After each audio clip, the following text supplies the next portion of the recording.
Good evening. I call this committee of the whole meeting to order.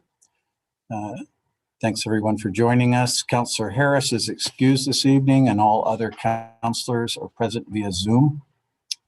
This meeting has special procedures given the governor's declaration of a public health emergency and restriction on large gatherings. Therefore, this meeting is being held via Zoom video conference. Members of the public, city staff, and the media have the ability to view this meeting live through 3 different platforms: GovTV on Comcast Channel 16, the GovTV West website, and on YouTube. These live streams can be accessed from most smartphones, tablets, or computers. For those watching on the live stream, thank you for joining us. The video recording of the meeting will also be available for viewing at any time on the City Council's website. Council staff is available via telephone. If members of the public need assistance finding the videos online, please call 768-3100 for assistance during business hours, which are Monday through Friday, 8 a.m. through 5 p.m. Tonight is the first of 3 public hearings the council is required to hold on the city's operating budget. Tonight's meeting will focus on the social goal budgets, which include cultural services, family and community services, fire, police, parks and recreation, and senior affairs, among others. On October 8th, the council will hold a second hearing to discuss the city's physical goal budgets, which include aviation, DMD, planning, transit, and others. Council will hold a third committee of the whole meeting on Thursday, October 15th, to consider amendments or floor substitutes to the bills on tonight's agenda. No live comment will be taken at the October 15th meeting, but we will accept written comments in advance of that meeting. At the end of the October 15th meeting, the budget as amended or substituted will be sent to the Monday, October 19th City Council meeting for adoption. Public comment will be taken at the October 19th council meeting. The committee did provide the opportunity for live public comment today, although staff has informed me that we did not have anyone sign up to speak. But we did receive a number of written comments, which were provided to all councilors in advance of tonight's meeting. We'll now start with Christine Berner, the city economist, who will give us a revenue update. Ms. Berner.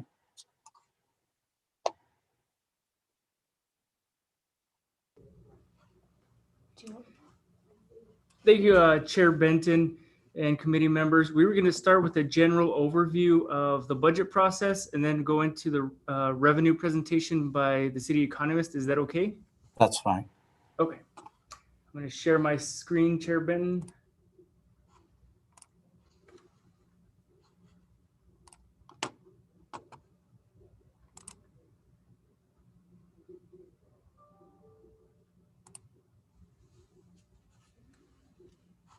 Okay.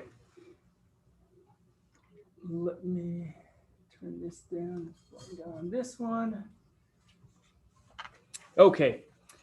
Thank you, Chair Benton, committee members. Good evening. This evening, our presentation will provide you with the Revenue and Social Department goal information that is contained in the mayor's proposed operating budget for fiscal year 21.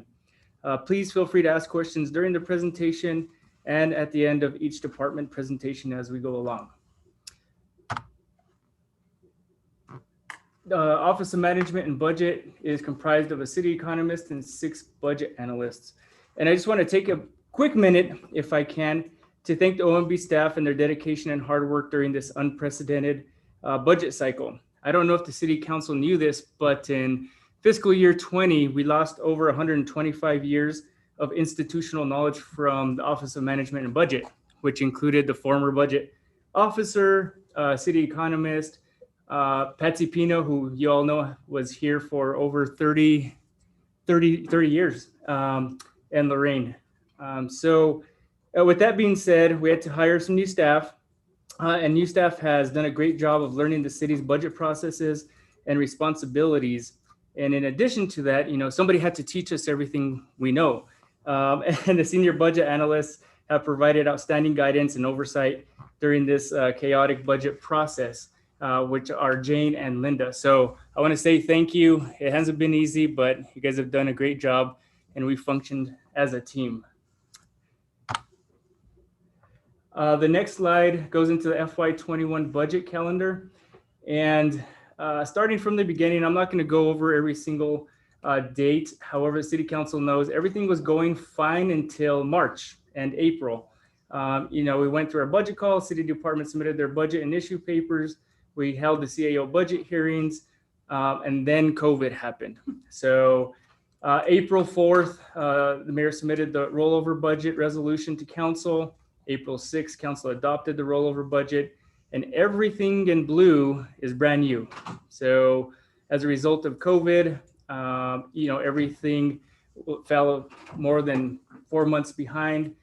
We submitted the mayor's proposed on September 3rd. Responses to general questions, September 4th. And as we are here today, October 1st, the first committee of the whole meeting. And Councillor Benton did a good job, Chair Benton did a good job of summarizing the rest of the process down below. So also a quick overview and summary. So how did we get to where we're at today? And councilors, I know you've seen this slide before, but just for reminder, how do we get from FY20 to the adjusted proposed budget today? So in FY20, of course, we basically rolled over as much as we could have into FY21. However, the city of Albuquerque just isn't that simple. So on the left-hand side, you'll see the FY20 to FY21 rollover and all of the technical adjustments that were included within the adjustment of that budget. No issue papers were included in that, whether they were negative, neutral, or positive.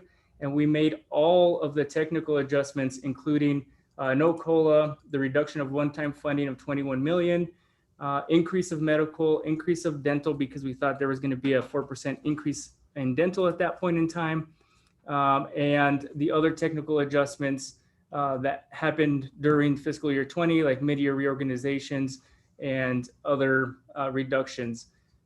So that's how we got to the rollover budget. And then how do we move on from the rollover budget to today's presentation for the adjusted proposed? So we moved from the FY21 rollover budget, which is in the right-hand column, which also includes no COLA, one-time medical premium offset payment of a net $250 per medical enrolled employee. We took away the dental increase of 4% because they let us go with the 0% this year. Great job by HR, which is good. Fuel adjustment, because we canceled the contract and entered into a new contract, which is saving us money every day.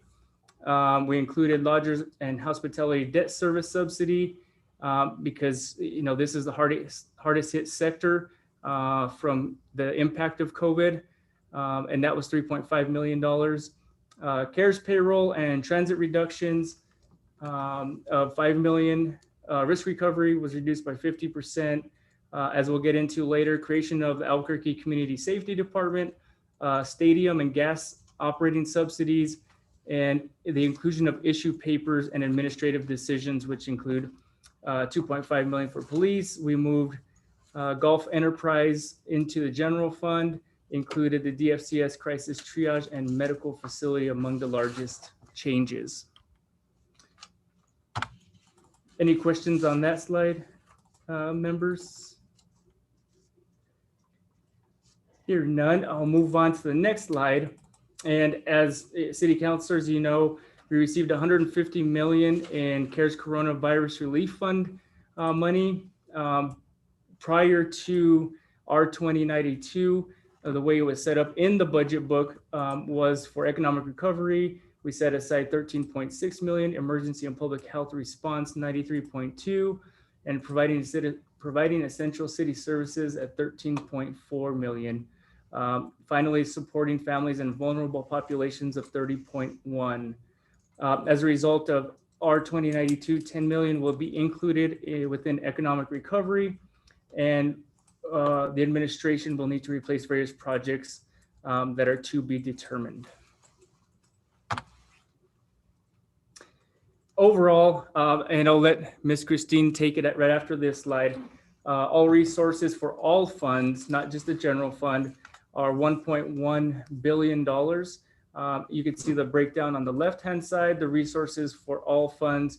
Of course, the composition and the biggest percentage are gross receipts tax at 35.1%. The next is interfund and fund balance, which is at 277 million.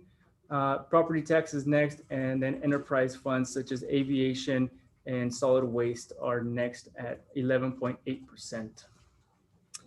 With that, Ms. Christine. Thank you. This is Christine Berner, City Economist. In this slide, we just give you a quick look at the general fund GRT revenue that underlies the budget that you're working with right now. So for FY21, the adjusted proposed budget, 387,226, that's about 19.6 million or 4.5% below what we're expecting in FY20. And just for your reference, we have this 5-year forecast, these 5-year forecast numbers that you see in here. This is the last 5-year forecast. And so this is where we were before COVID. And so if you're just looking at FY21, we're about 42.7 million or about 9.9% below that number just in the GRT. We've got a little blurb here about new revenue. I think by now you're all aware that the state gave us an additional 6 million in FY21. And so we've got a total of 12 million in FY21. And then there's a little bit of information about the hold harmless increment there. Of course, we are seeing a full year this in FY21, but because of COVID, we're expecting it to be around $50.3 million. So we can go to the next slide. So this slide is looking at gross receipts by sector to give you an idea. So the first column on the left there, the change from FY19 to FY20, this is how we ended for FY20. And because growth was so strong in the beginning of FY20, a number of sectors actually finished the year in positive territory. You can see construction there at 22.8%. But of course, arts and entertainment that was hit so hard finished the year at 10.5% below. Accommodation and food barely registering some growth. And then at the bottom, the shaded line there, you'll see the total without hold harmless. So if we exclude the volatile hold harmless revenue, or GRT, pardon me, the full sectors actually grew by 9% in FY20, which is particularly heartbreaking, right? We were doing so well. And you look at the next column over is the percent change for July. So July 2020, that's the first month of revenue for the new fiscal year, FY21. And I think some of you probably saw the GRT report that I sent out. But for July, the revenue was 13.7% below this time last year. That's a bit of a shocker, but we need to remember that this month last year was the month that we received that bulk, that lump sum, 6.8 million in hold harmless because of that amended tax return. So I ran the numbers on that, and it looks like if we were to exclude that lump sum, we probably were about 0 to maybe 1.5% growth for the month, which really isn't bad, which is better than we've seen, right? And then so you look at individual sectors here, then accommodation and food and arts and entertainment are still quite low, just due to the current controls that we have in these sectors.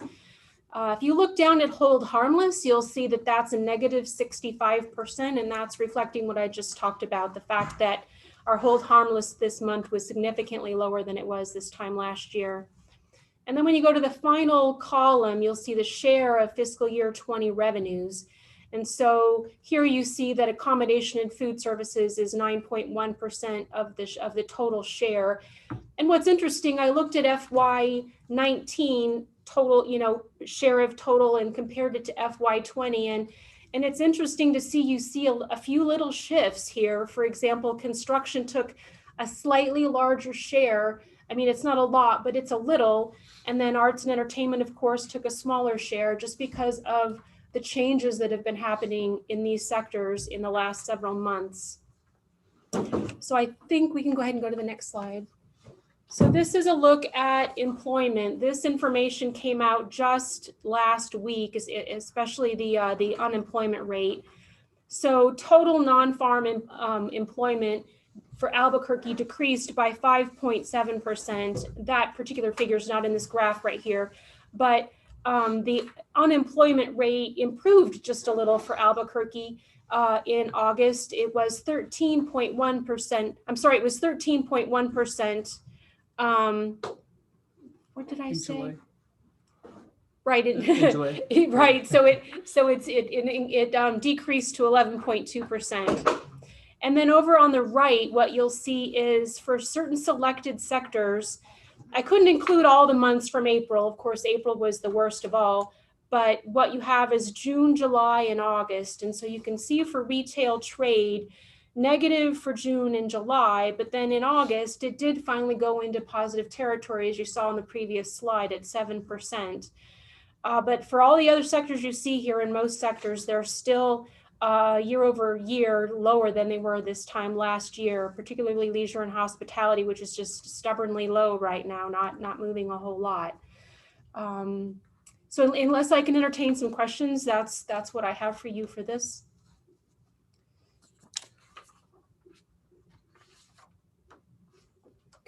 Any committee members, any questions?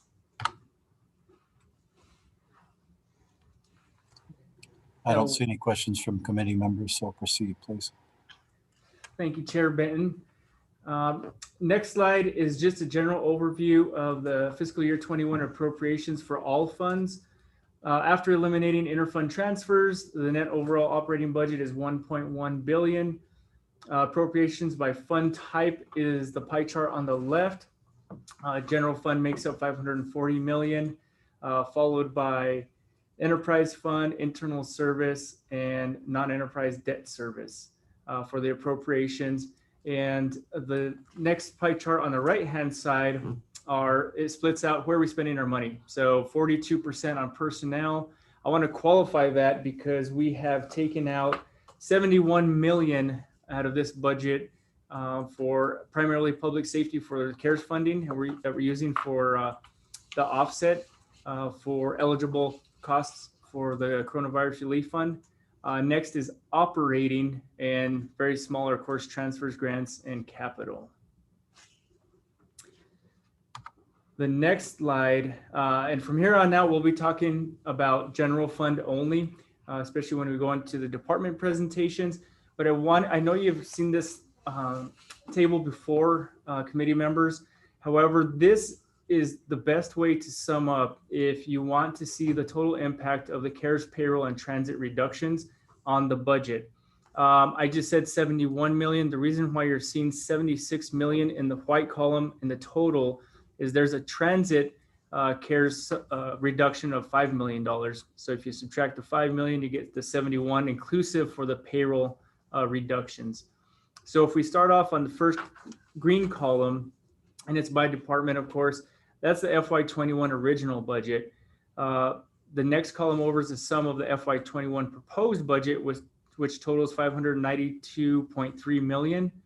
And if you add back in the CARES payroll and transit reductions, you'll get a pretty clear picture of where our budget would be without help from the federal government. So our budget would be currently at 668.3 million. The next column is the sum of the difference, and it just gives you a percentage of increase and decrease. And you'll see some of the largest decreases in payroll, of course, for fire and police, because they're the frontline first responders who are dealing with the COVID pandemic. And I think this is a great table that helps illustrate the impact and use of the payroll, CARES payroll. The next slide illustrates general fund non-recurring appropriations, which total 18.3 million. The highlights include 5 million for the crisis triage and medical facility, DFCS, Family Community Services, 2.5 million for the computer aided dispatch and records management system at APD, 1.4 million for employee medical offset that I discussed earlier. And that's a $250 net payment to make employees whole for the increase in FY21 for their increase in medical premiums. 1.2 million for one-time sponsored initiatives at Family Community Services. 1 million for street lighting over at DMD to continue those services. 1 million to support LEDA projects, and that goes to city support. 986,000 for electronic control weapons for APD. 860,000 for one-time contracts at economic development. 800,000 to support the independent monitor contract over at APD. 750,000 for one-time sponsored events at cultural services, and 700,000 for public safety vehicles at APD and or AFR.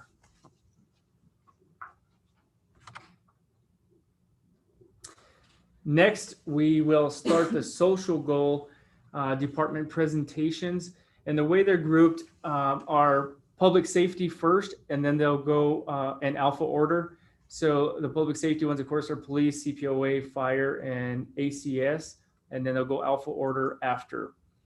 And we have everybody in the budget conference room. We got an executive team in the mayor's office, and directors and fiscal support staff will filter in the mayor's office as they're needed. So I think, and we also have police, the conference room for deputy chiefs and other support staff. So we'll start with police, acting chief Medina. is at the top for fiscal year 21, the proposed general fund budget of 180.2 million, 1,600 general fund positions and 13 grant positions. And we've included the high level overview changes from the FY20 to FY21 budget in here. The proposed budget includes a one-time reduction of 31.8 million for eligible coronavirus relief fund payroll expenses. Next, half-year funding, 2.5 million for 44 sworn positions, increasing the sworn count of officers to 1,100. Next is 595,000 for on-body cameras to support the increase of police officers. 628,000 in additional non-recurring funding for electronic control weapons to monitor usage and compliance with the use of force policies. And finally, transfer of 7 crisis outreach support specialist positions for the establishment of the Albuquerque Community Safety Department for a decrease in personnel of 486,000. That concludes our high-level overview for police. Yeah. Councilors, any questions for police? And we also have a few slides on staffing. Would you like me to cover those, Chair Benton, now, Sure. or wait stand for questions? Okay. Go ahead unless there are any at this time. Okay. And I think there's 3 slides on staffing, and we can stand for questions after that also.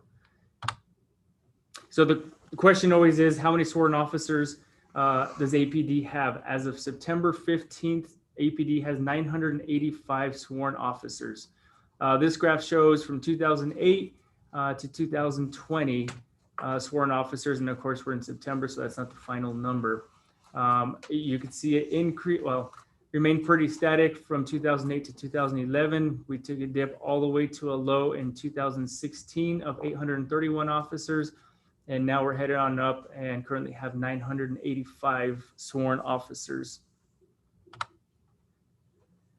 Next slide illustrates the cadet classes and what we could expect to see in the future as well as the past. In FY21, we're looking to have a class of 37 during the class of 123rd class. 37 potential officers or cadets are in that class. We have a CNM class of 19, lateral class of 12, and the 124th class is anticipated to have 71 and begins January of 2021. In FY18, as you can see on the right-hand side, Academy graduates were 66, in FY19, 96, and FY20, 107 graduates, cadet graduates happened in that year. The next and final slide for sworn officers just illustrates from January of 17 all the way to September 20, the total sworn officer count and how it increased over time from January of 2017 to September of 2020. And with that, Chair Benton would stand for any questions. Councilor Davis has a question. Thanks, Mr. Chair, and Mr. Davis, or maybe Chief Medina. I'm not sure who can help me with this a little bit. But I just want to touch base while we're on the number of sworn officers there. You can leave it there, or if you go back for me just a second, Lawrence, to the cadet class. That's perfect. So I'm trying to add those numbers up really quickly. What I see is that we have 37 cadets right now in the academy, 19 at CNM, and another 12 coming on board sometime fairly soon. That puts us at 68. Our max class in the past has been around 40. I know that class 124 right now has a number in the pipeline, but we usually get down to about half of those before we get done. But so my question is, in APD's budget that we'll see in a minute, there are 115 sworn officer vacancies, and the budget proposes to add 47 new positions. Personnel office HR tells us that there are about 80 officers eligible for retirement, and they anticipate somewhere around 60 retiring. So what I see is we have enough officers in the cadet pipeline this year to replace our retiring officers. but not enough to meet our need for vacancies or new positions. Can somebody talk to me a little bit about how many we think we'll actually have and what our end of year count would be? Chair Benton, Councillor Davis, Chief. if you look, our current number is 985, and as we add the number we have there, and I think it comes right around 68, as we spoke about. Yes, sir. That will take us to about 985,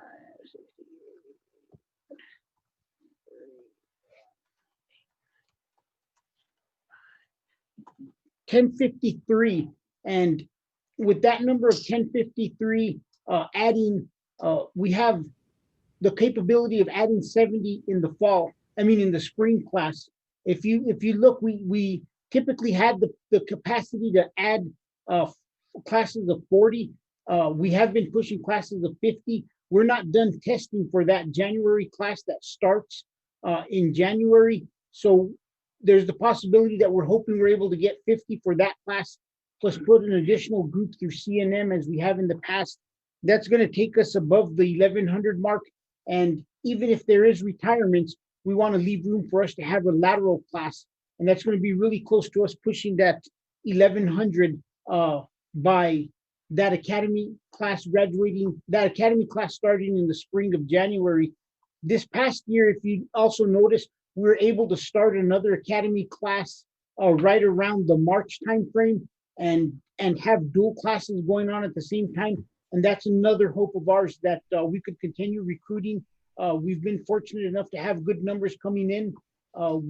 We've gotten some support for the background investigative unit, because that's one of the things that slowed us down from having even more in the fall now. So we do have hope that we're able to hit the 1100, even with the retirement rate of possibly 60 people coming. And we average about 60 a year retirements. We're already in October, so we may only be losing hopefully 40 from that number that we're seeing right now. Thanks, Chief. That makes a lot more sense. I appreciate it. And I followed, and thank you for clarifying for me. Mr. Chair, if I may, I have, I think, two very quick follow-ups to that, and then I'll yield the floor if that's okay. Yes, please proceed. Chief, during the City Council's Public Safety Committee back in June or July, where we looked at the city's, the department's budget as part of the early stages of the reorganization of public safety, one of the things we looked at was that the department said that they were full in terms of the number of detectives or officers required downtown for use of force investigations, and that they had finished the backlog, and that they, I believe, said that they now intended for the remainder of new officers coming out of the academy to fill mostly field positions and a few detective positions in like homicide and crimes against children, et cetera. But we saw in the budget that the department is now saying that they need 33 more detectives for force investigation for new level 2 and level 3 investigations. That essentially takes that entire new class that's in the academy right now, puts them out in the field, and then, would open up positions internally. In other words, I don't see how we increase the number of officers in the field if we also meet that goal. Can you tell me what your priority is for how we decide what to do with the new officers coming online by the end of the calendar year? Chair Benton, Councillor Davis, we need an additional 13. I think there might have been an error in that July numbers. If it did come across that way, that 33 additional would be needed. It's not a 33 additional, it's 13 additional that's needed. They were at 20. We have people who leave the unit and then we have to replace them. So we have that constant 1-for-1 trade with wherever the person is coming from that goes to force. It's a difficult assignment.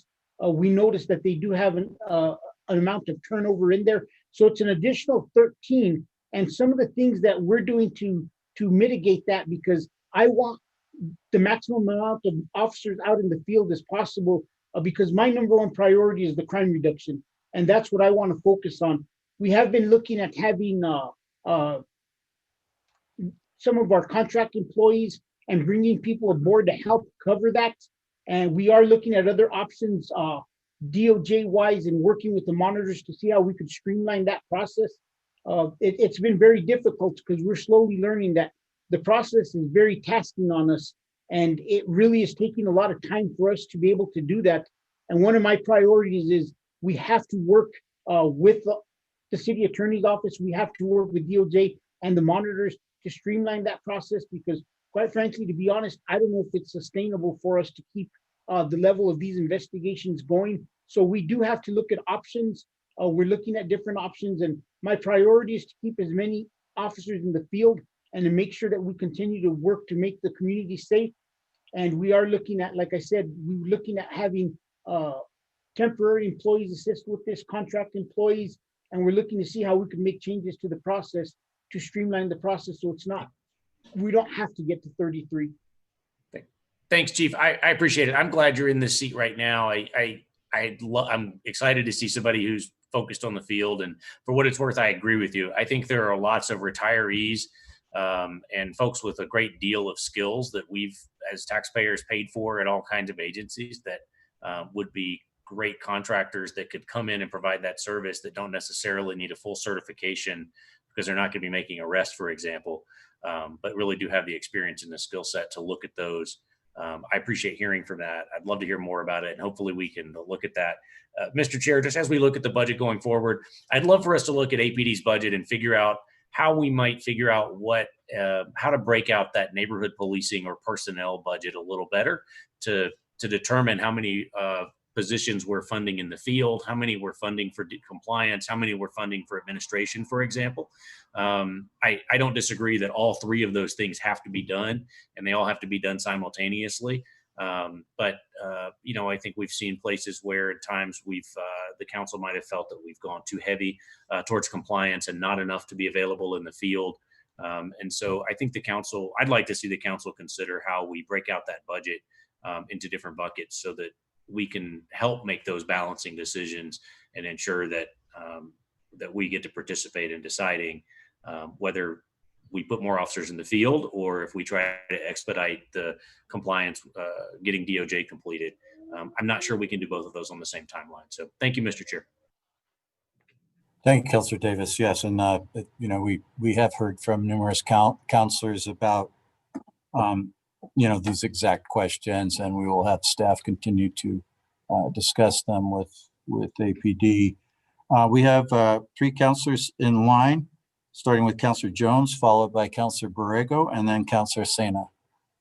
Thank you, Mr. Chair. I have a couple of questions, and Chief, one of them is because Councilor Davis understands this stuff a little better than I did. But my question is, you said initially that we have 1,100 sworn officers.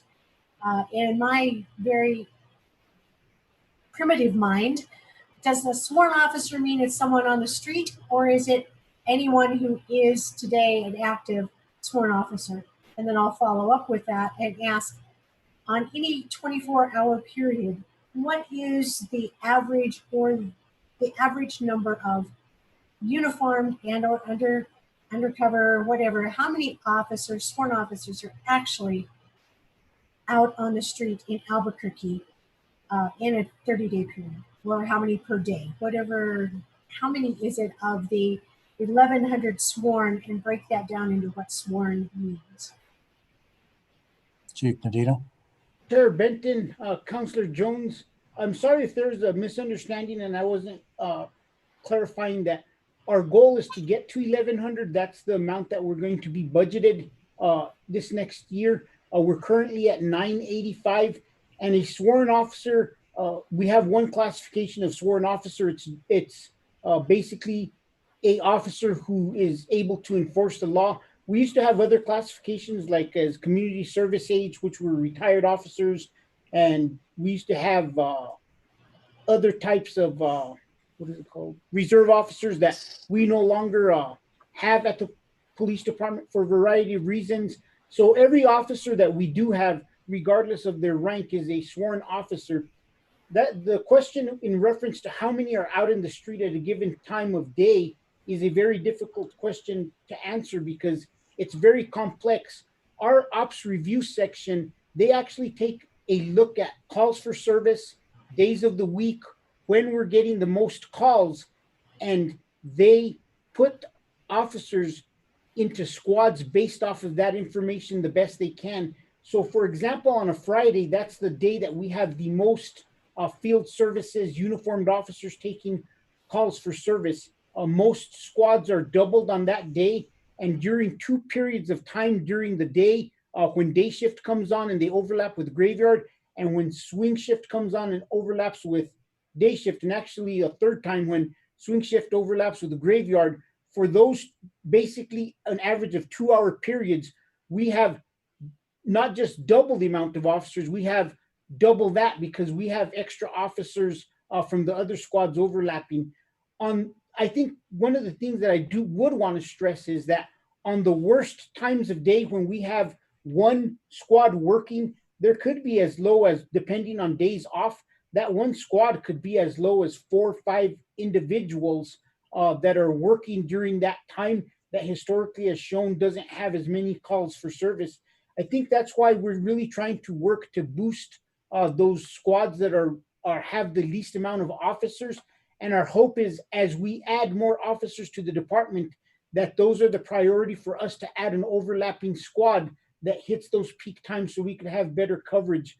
We've also authorized our supervisors in the field to make sure that when they're short for a variety of reasons, whether it's somebody called in sick or we have somebody being quarantined because of the COVID-19 epidemic or mandatory training because of DOJ, the supervisors are authorized to bring somebody in for overtime to ensure that they meet their minimum staffing levels. And every sergeant is required to make sure they meet those minimum staffing levels and bring individuals in for backfill if they need to. So I think if at a later time you'd like to, we could sit down and we could show you how the squad schedules look and what the manning, the personnel level is in each squad during different parts of the day and the week and per area command. Thank you, Chief. And if I may, Mr. Chair, one more question. Please. Thank you. Thank you. So, Chief, can you tell me, please, the RTTC's priority objectives and what has been done and what will be done going forward? And then I'm going to ask one more question about staffing after you finish that one. Thank you. Okay, can we get JJ? Yeah, we're gonna go over to Deputy Chief JJ Griego. He should be on the call to discuss all the efforts being done by the Real-Time Crime Center, because that section was transferred out of me a while back, and JJ would have the biggest update on some of the goals that the Real-Time Crime Center. But I could give a brief overview of, they provide a lot of data for us. Weekly, they provide me weekly numbers when I was the field services deputy chief on how each area command is doing. We have gotten to the point where we're looking at the new data in terms of crimes against a person, crimes against property. We're able to pass that off to the commanders. They also are able to assist us with holding accountable and having a score sheet for each commander. They're providing support to our investigative division and working with our gun violence initiative on providing all the data and talking to the detectives and filling them in and running the meetings in terms of drivers of crime. If Commander Griego is there, he could finish talking about all the initiatives they have going on and everything that's going to be coming on in the future out of the RTCC. And Chief, if he's not there yet, I'm going to ask you one more short question if we need to wait for him. Sure, go ahead and ask. Go ahead. Okay, Chief, because again, Councillor Davis understands all of this stuff, but I'm a little simpler. What would you estimate or give an educated guess, how many police officers average do we have that are available? And I know it varies per sub and per area of town. How many overall in the city would you imagine of sworn officers do we have available to respond and deal with the public on an average on a daily basis, or weekly or monthly, whichever you would rather do? Are you guys able to hear us in here?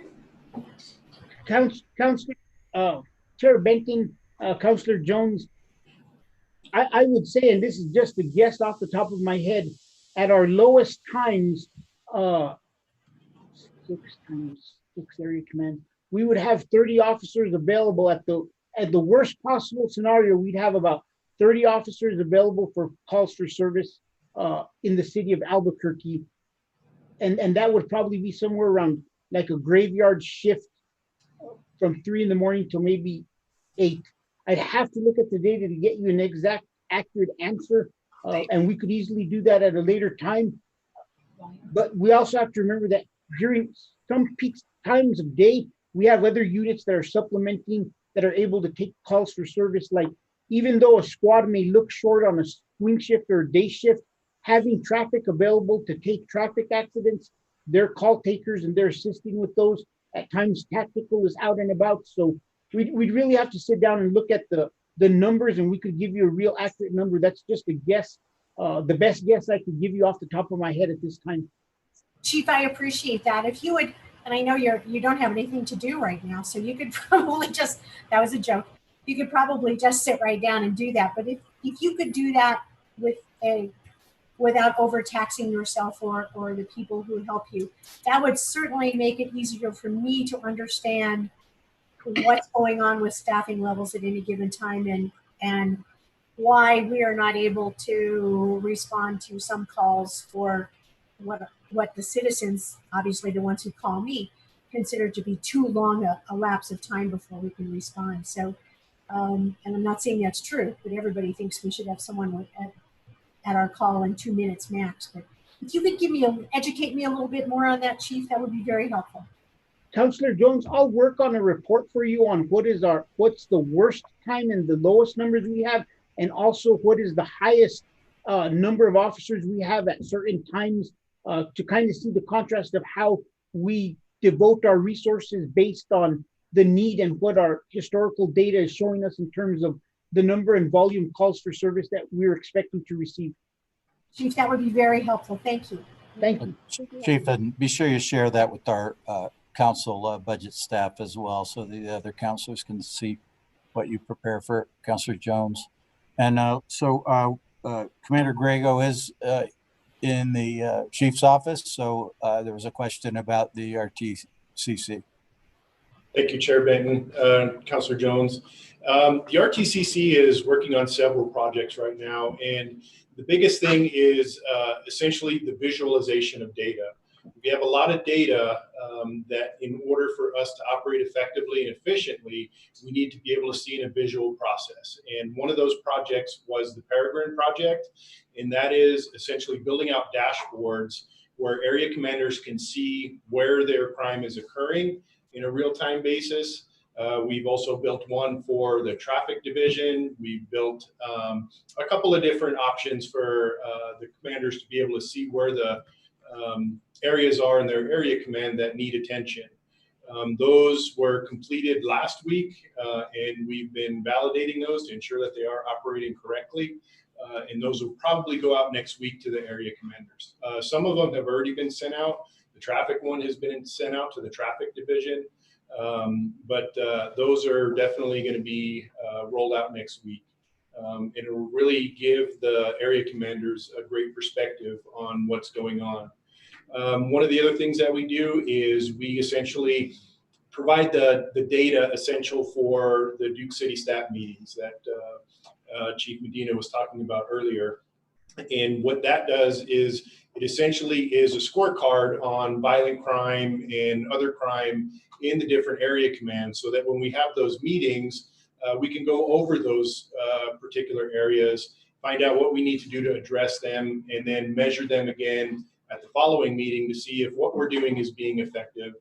If it is, we'll keep doing it, and if it's not, we will look at other options to ensure that we are utilizing our resources appropriately.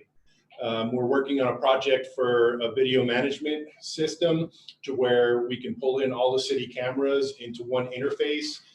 We weren't able to do that previously, and when we could do it with the older system, it was very clunky and it wasn't conducive to being able to switch from camera to camera and be able to see what's going on in trouble spots where we had a call for service, if we were looking for a car that had fled the scene.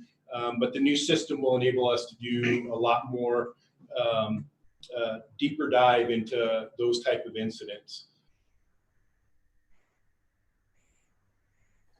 Thank you, Commander. We have a question from Councillor Borrego, followed by Councillor Sena. And then Councillor Hassan. My questions, and I guess it would go to the deputy chief, or the acting chief rather. On page 144 of our report, it talks about the monitor, and it says that, and I know that we started with $1 million a year, and now we're at about 800,000, and without getting into you know, any of the DOJ sort of achievements of where we are and kind of the report. I'd like to know if, and maybe this goes to, you know, we've reduced a lot of things, and thankful to the police for working to try to meet those requirements. So my question is with regard to the amount of funding that we're paying the DOJ, and since things are being reduced, is there any discussion anywhere? And I don't know if that goes to legal or who, but have we tried to talk to the DOJ to see if we could reduce the amount that we pay on a yearly basis? Go ahead. No. Chair Benton, Councillor Borrego, that's a very difficult question, because although we're reducing the amount of requirements for us, like currently I think we only need 20 paragraphs to go into secondary compliance. We're 100% on primary compliance. We got about 77 paragraphs to go on operational compliance. The monitors still need to put that same amount of work into the paragraphs that we have going. They've never been working on every single paragraph because we haven't been able to work on every single paragraph. So the amount of work that they're still getting from the police department hasn't reduced, because we're still producing work on all the remaining paragraphs. So I think it'd be very difficult, and it'd be wishful thinking on our part if we just, I wish we could reduce the amount we were able to pay to them, but we're going to have to continue to pay. And some of the things that we need to look upon, and we could ask Deputy Chief Garcia to address this if this doesn't clarify it fully, but a lot of times we're needing, now we found that technical assistance assists us. So we pay a little bit for this technical assistance to help us overcome what we're not understanding and what we want to accomplish with some of the paragraphs that we're working on. So although we are increasing the amount of paragraphs that we're in compliance with, we're still putting the same work output to them. So they're still putting the hours into those. So we're probably not going to see a reduction in the charges that we're getting. And if we're able to produce more work towards them, in reality, probably would see an increase in the costs that are associated with that. Deputy Chief Garcia, do you have anything to add on? Yes, Chair Benton, Councillor Jones. Yes, Chief Medina is correct. We've had to have additional technical assistance from the monitoring team for certain areas, such as our academy right now, our force review board, and some with our use of force teams as well. So that additional technical assistance was going to provide us to move forward in the process, but the monitor is increasing that assistance in those areas right now. So there's the extra time and money that's being spent to help us in those areas right now. Thank you. I'm honored to think that you think that Councillor Jones and I look alike. This is Councillor Borrego. So my additional questions, and you know, it's just something that it's kind of like the elephant in the room, but sometimes we've got to raise it. And you know, I just think that it's something that we want to keep an eye on.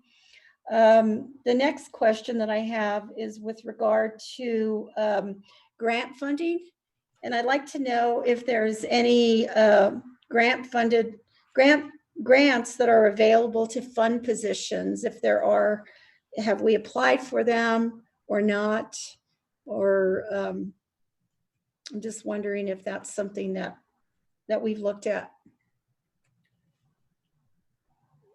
Chair Benton, Councillor Borrego, I think we have Maria Garcia on the line. She's our specialist on grants.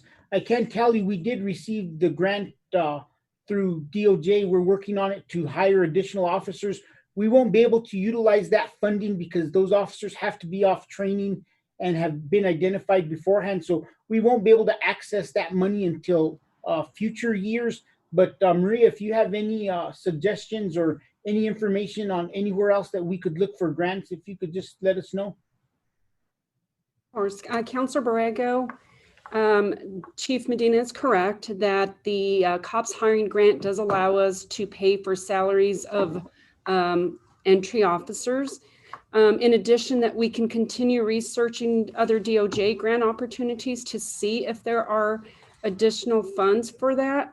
And I will continue to do that research. And if they are available, I will definitely apply for those grant funds. Thank you, Maria. You always do a good job.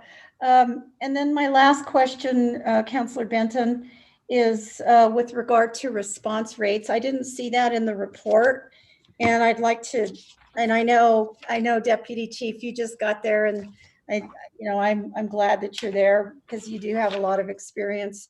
But I didn't see anything related to response rates. So if you could send my office that, I would appreciate it.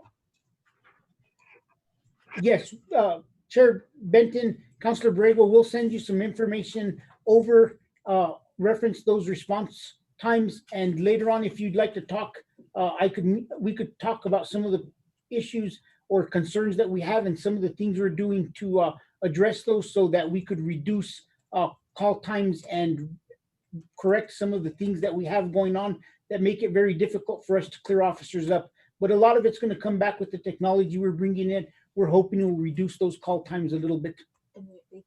Appreciate that, Deputy Chief. Thank you. Acting Chief, I guess you are now, right? Thank you. So next at bat is Councillor Sena, and on deck is Councillor Bassan and then Councillor Gibson, using my playoff analogy. Thank you for that, Chairman. I wanted to ask in regards to the answer for the social goals on the sexual assault kit testing initiatives.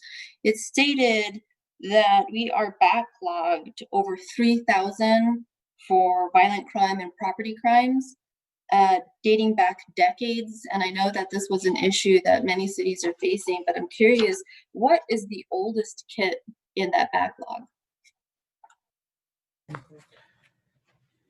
Chair Benton, Councillor Sena, we're going to have Commander George, who is at the Chief's office in the conference room, answer that. He has those specific details, but we have made great progress in reducing our backlog. And I think that we're now at a backlog with fingerprints, not rape kits. And Commander George will fill you in on specifics now. Chair Benton, Councillor Sena, thanks for the question.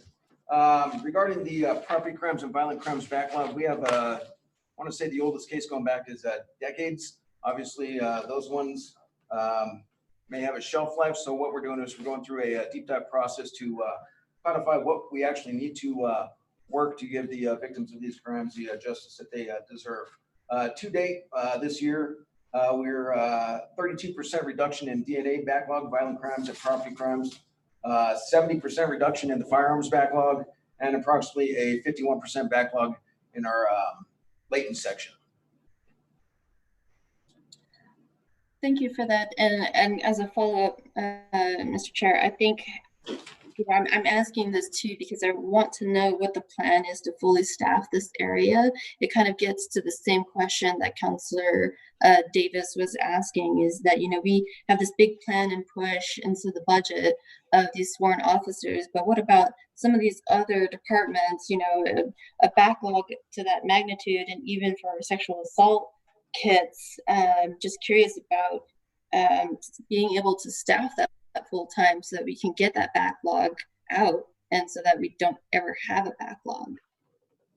Council Chair Benton, Councillor Sena, regarding the sexual assault kit backlog that was completed in March of this year. We are keeping up with the City Council mandate of testing all incoming kits within 90 days. And we are on track and able to keep up with the incoming cases. On average, it's approximately 10 to 12 cases a week. We are meeting those guidelines. In regards to the staffing at the lab, we've basically doubled the DNA scientist employees by double over the past 3 years. We've also increased the latent fingerprint scientists, and we have a plan to basically eradicate the backlog within the next 24 to 36 months due to the increased staffing and the technology that's being validated as we speak. All right, thank you. Appreciate that. Next is Councillor Bassan, then Councillor Gibson. Thank you, Mr. Chair. I am wondering on a couple clarifying details on page 145.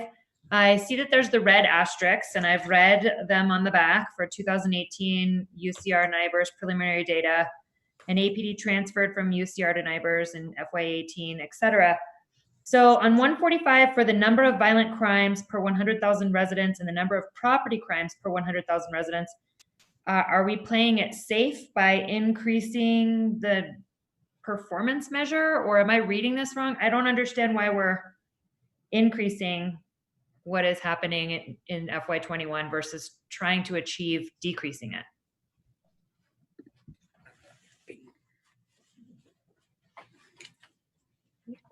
Yeah, go ahead.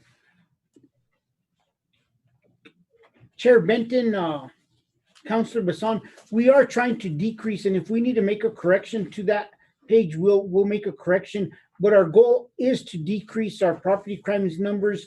There was an issue. It was very difficult for us to compare apples to apples when we went from UCR to NIBRS because of the fact that UCR only captured the most important or most highest priority crime that was being reported on a police report. So for example, if you had a residential burglary and an auto theft, it only captured the residential burglary. When we went to NIBRS, it now captures every crime that is associated. So those numbers can never be compared because you're obviously going to have higher numbers when we went to NIBRS than we ever did with UCR. Our goal is to continue to reduce our property crime rates, our violent crime rates. We've been very successful the last 2 years. We're very close to being on pace to have another double-digit reduction in our property crime numbers. We are working very hard, and we have adjusted resources and given resources to homicide outside of sworn individuals right now to help with their case management and their caseload. But our goal is to continue to reduce crime rates because we know that they're too high, and if there is an error in that report and in that page, we'll get it corrected. Thank you, Chief. And as a follow-up to that, if somebody's there that can explain even now, I don't, and if it is an error and we can get it corrected, that'd be great. I just don't know why it would go from 7,230 in FY20 to 8,000 for the violent crimes per 100,000 residents, and then 32,520 to 33,000. But if somebody can't answer now and we can find out about that later, that would be fabulous. And then, Mr. Chair, I have one more question, please. Thank you. On page 146, kind of a similar follow-up to that. I don't understand why with the performance measure for the desired community condition for number of 911 calls received and answered, is there a reason why we receive more calls than we answer, or is that, it just appears to me that maybe we're ignoring them, but what does that really mean, I guess? Please educate me on that. Chair Benton, Councillor Bassan, there are a number of reasons why we may get more calls than we answer. Take, for example, when you have a shooting and we have multiple callers dialing 911, there are times that we may get up to 8 calls for the same shooting call because several neighbors have heard that call and we respond. It's one response to those 8 911 calls. There are also times that somebody may call 911 and it's actually didn't need to be a 911 call. It ends up being a call that we're going to revert to our telephone report unit or to online reporting, so we wouldn't dispatch an officer to those types of calls. So depending on the situation and the type of call that is generated, there is the possibility that multiple calls could lead to a a number of multiple 911 calls could lead to only one officer being dispatched to those. So there's always going to be a difference in those, and our 911 calls and the amount of calls we actually respond to could always be offset a little because of these situations. Thank you, Chief. That makes a lot of sense. I appreciate having that explained. It's one of those, once you ask, it seems obvious when you get the answer. I appreciate it. Thank you, Mr. Chair. Thank you. Councillor Gibson. Thank you, Mr. Chair. So Chief, thanks for being so, upfront and patient with all of these questions. I have a real short, sweet question, and that is the goal that was stated in the APD goals and what they hope to achieve. And it said that it was the goal was to reach 68% compliance in operations as per the CASA agreement. And I know you talked about meetings complying with, paragraph at a time and making progress on that. But why is that 68%? That seems low. Chair Benton, Councillor Gibson, we'll let Deputy Chief Garcia address this, but one of the things that I will add onto this before he gets on and addresses that is we're at a point where it's very difficult for us sometimes to get to that third level of operational compliance. That third level of operational compliance is basically the level that's going to take us out of this settlement agreement. And it means that we had to have met, the policy development, the training aspect, and proving that we could perform what's needed in that paragraph.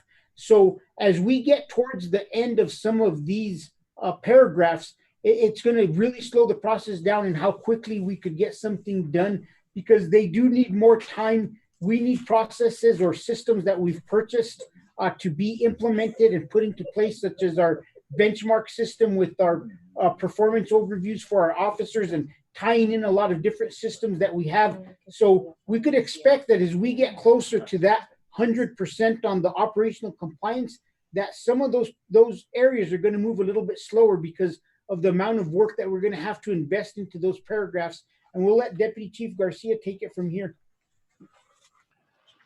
Yes, Councillor Chair Benton, Councillor Gibson, Chief is correct. One thing I'd like to add to what he said is that our use of force policy suite, our new suite, went into effect earlier this year, and that's going to comprise a bulk of the paragraphs.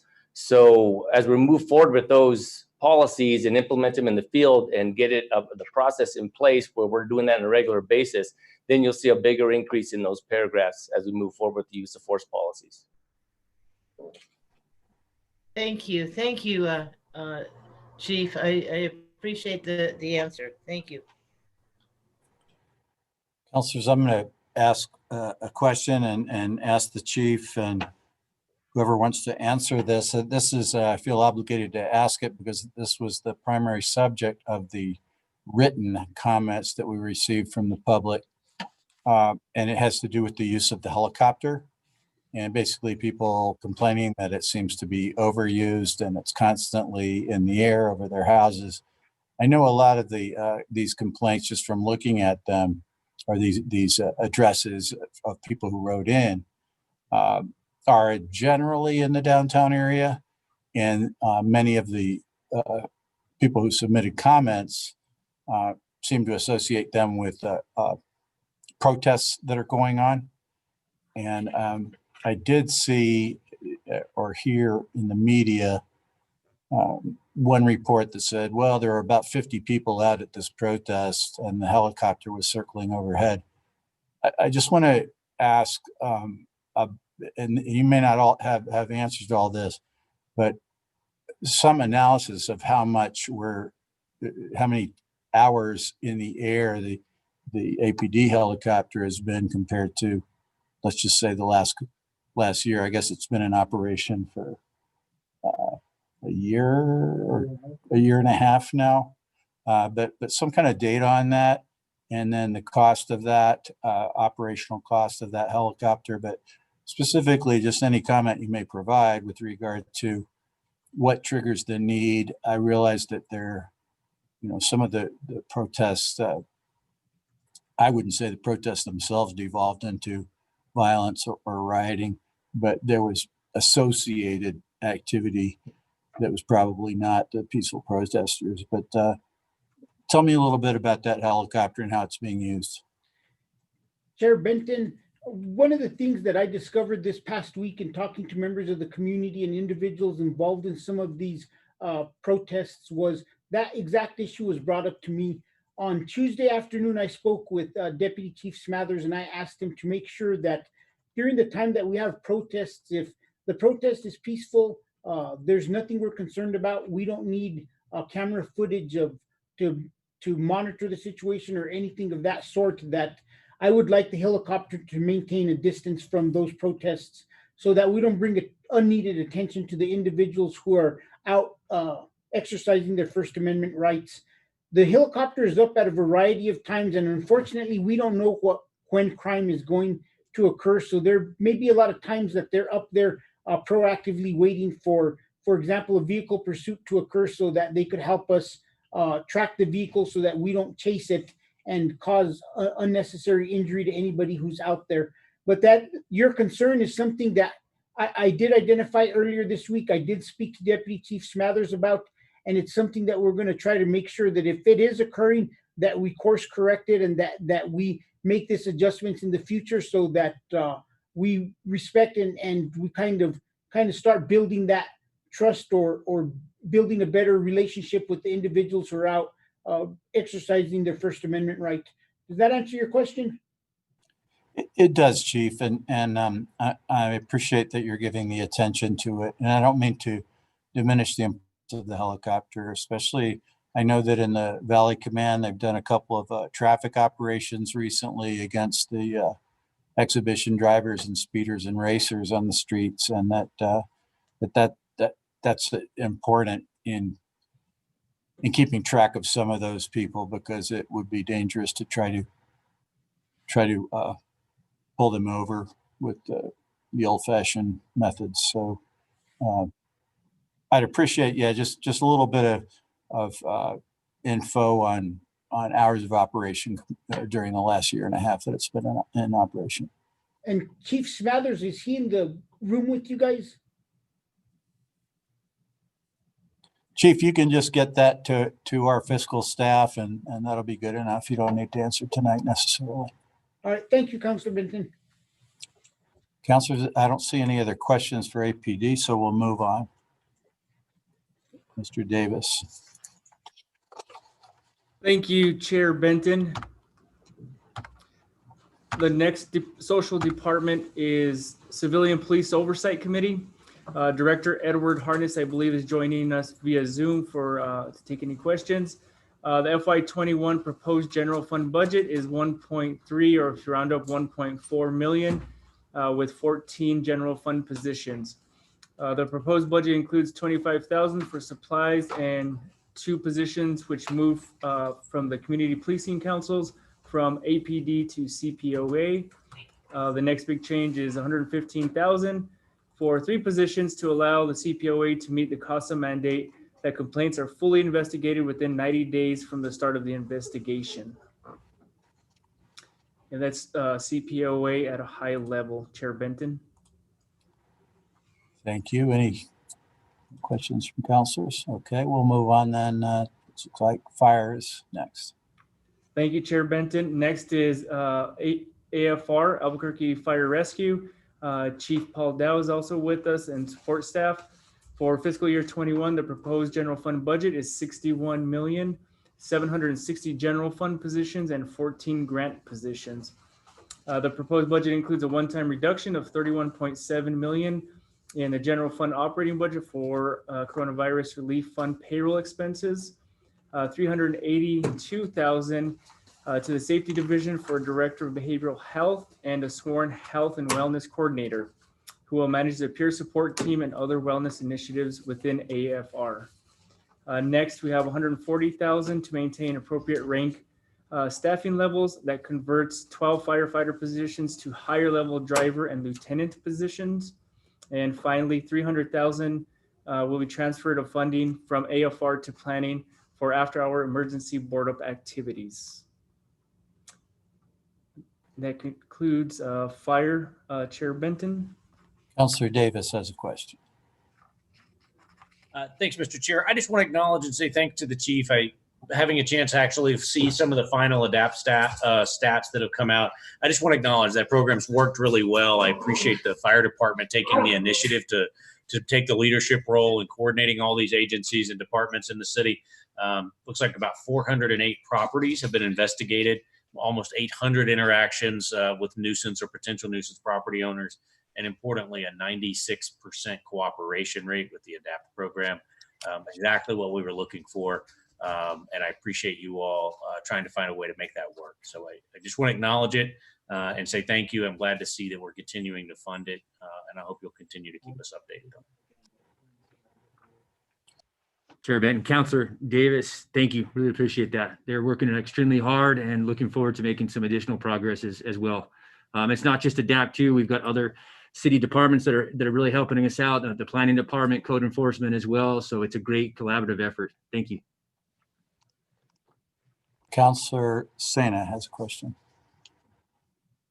Thank you for that, Mr. Chair. Thank you for that, Chief Dow. I wanted to do a follow-up, possibly even offline at some point, on your first objective of your social goals. My father-in-law is actually a retired firefighter, and he retired because of PTSD early on, and would love to hear more about how we can support the mental health of our firefighters. And so if we can follow up at some point after this and get some in-depth about how we're going to implement the behavioral health program, that'd be great. Chair Benton, Councillor Sena, absolutely. I will follow up with you.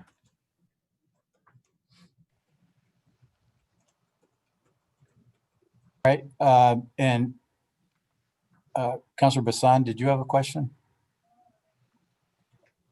If not, Thank you, Mr. Chair. You know, I'm just sure, since we're talking about it. Thank you, Mr. Chair. I was reading about that. There's the mention that security is hoped to be hired, and I'm just wondering if which facilities and kind of a few more details about that. So Chair Benton and Councillor Bassan, the security that is in the budget here is actually for our 911 dispatch center. So as you know, police and fire both share the same facility to dispatch all of our calls. If something were to happen to our 911 center, where it's the same building where our emergency operations center is as well, it could be catastrophic for the city of Albuquerque. So we need to make sure that we continue to add security measures to make sure that that's not going to happen in the future. Thank you so much, Chief, and thank you, Mr. Chair. Councillor Borrego has a comment or question. Thank you, Chief. I know you know that I always support you guys, and I had a question though on page 119 of the budget. It talks about actuals for FY19, FY20, and then FY21. And I'm just looking at the cadets graduating from the academy and the number of trained paramedics. And it looks like, and I don't know, correct me if I'm wrong, but in FY19, the actuals were 27 for the cadets, 40 in FY20, and then the proposed are 60, I believe. I think it's 60. I can't see that very well. And then the trained paramedics, the actuals in FY19 are 211 approved, 250, and then FY21 250. So I'm just wondering, you know, with the increase of our sort of mental health issues that we have going on, and I know that you guys are talking about a reduction. I'm just wondering about that, how could you explain that to me, please? Because it's looks like a little bit of a reduction there. But yet we're increasing our, and I know you guys go above and beyond, you know, with mental health issues and picking people up and stuff. So Chair Benton and Councillor Borrego, I can give you some perspective on the number of cadets that we've hired just over the last couple of years. It's 132 cadets that have graduated our fire academy since January of 2018. And we have 19 in the cadet class right now. It's the 96 cadet class. They'll graduate in December. As far as our paramedics, we hover around that level right there of around 200 to 250 paramedics.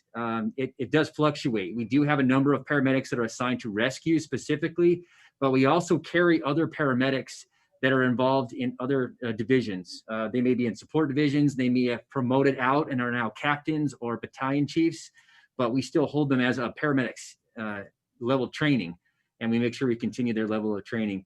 I can tell you right now, we do have 3 paramedics that are in the UNM program, and they'll graduate about this time next year. And then we have an additional 8 paramedics that are going into the CNM program when that starts up in January. So we're just like every other department across the country where we're always looking to add more paramedics to our rank. It takes 11 months and a lot of effort on their part and the departments to train them to the paramedic level. So I think some of those numbers might be just a little bit off, but as far as staffing, we're doing really well. We've got 729 funded positions, and we only have 12 vacancies right now, and that's with that cadet class that's going on. So we're doing well as far as our staffing and continuing to make improvements. The reason that I asked that question is, with COVID, it just, mental health issues are definitely something that seems to be on the rise, and especially as people lose their jobs or get evicted or that kind of thing. So I just want to make sure that we're going to be okay, as I hope that it doesn't increase, but reality is another thing. So I appreciate that. So if you just take a look at those numbers again, I'd appreciate it. Chair Benton, Councilor Borrego, yes, ma'am, I'll take a look at that and I'll get back with you. I don't see any other questions for the chief. Chief, I have a quick question. Is there a plan to remove the ladder truck from Station 4? So, Chair Benton, we're looking at a lot of different areas where we're trying to take the existing resources that we have and possibly reallocate those resources if it's necessary. So I've asked all my staff to basically, let's make a data-driven decision and look at areas of the city where there might be a greater need. We have certain parts of the city where we have adequate ladder coverage, and there's other areas where we don't have adequate ladder coverage. And I think it's incumbent upon us as an emergency service to continually analyze the areas of town as the city starts to change and shift.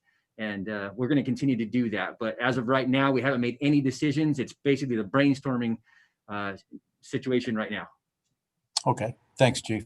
I want to echo what Councillor Davis said about ADAPT.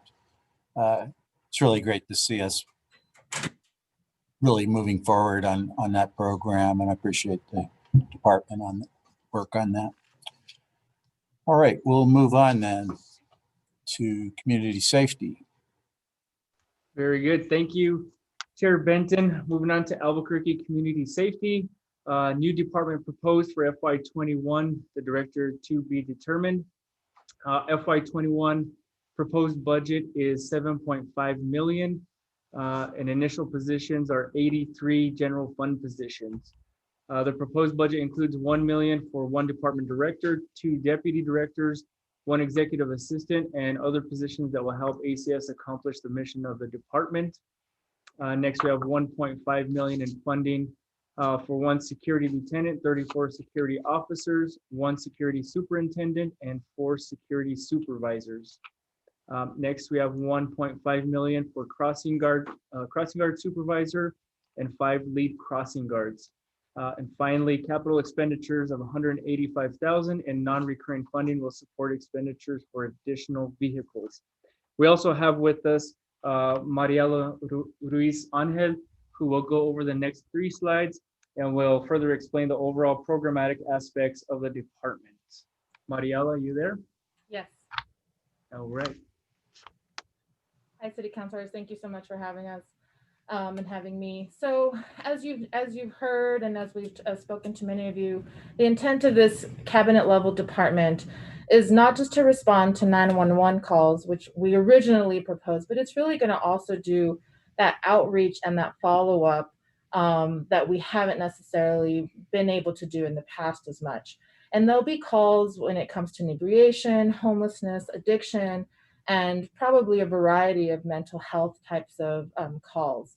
Additionally, we are looking to bring on and train paraprofessionals that will include social workers, different type of diversion program experts, peer support specialists, and even promotoras, right, community workers who have an expertise in working in communities and building relationships and rapport.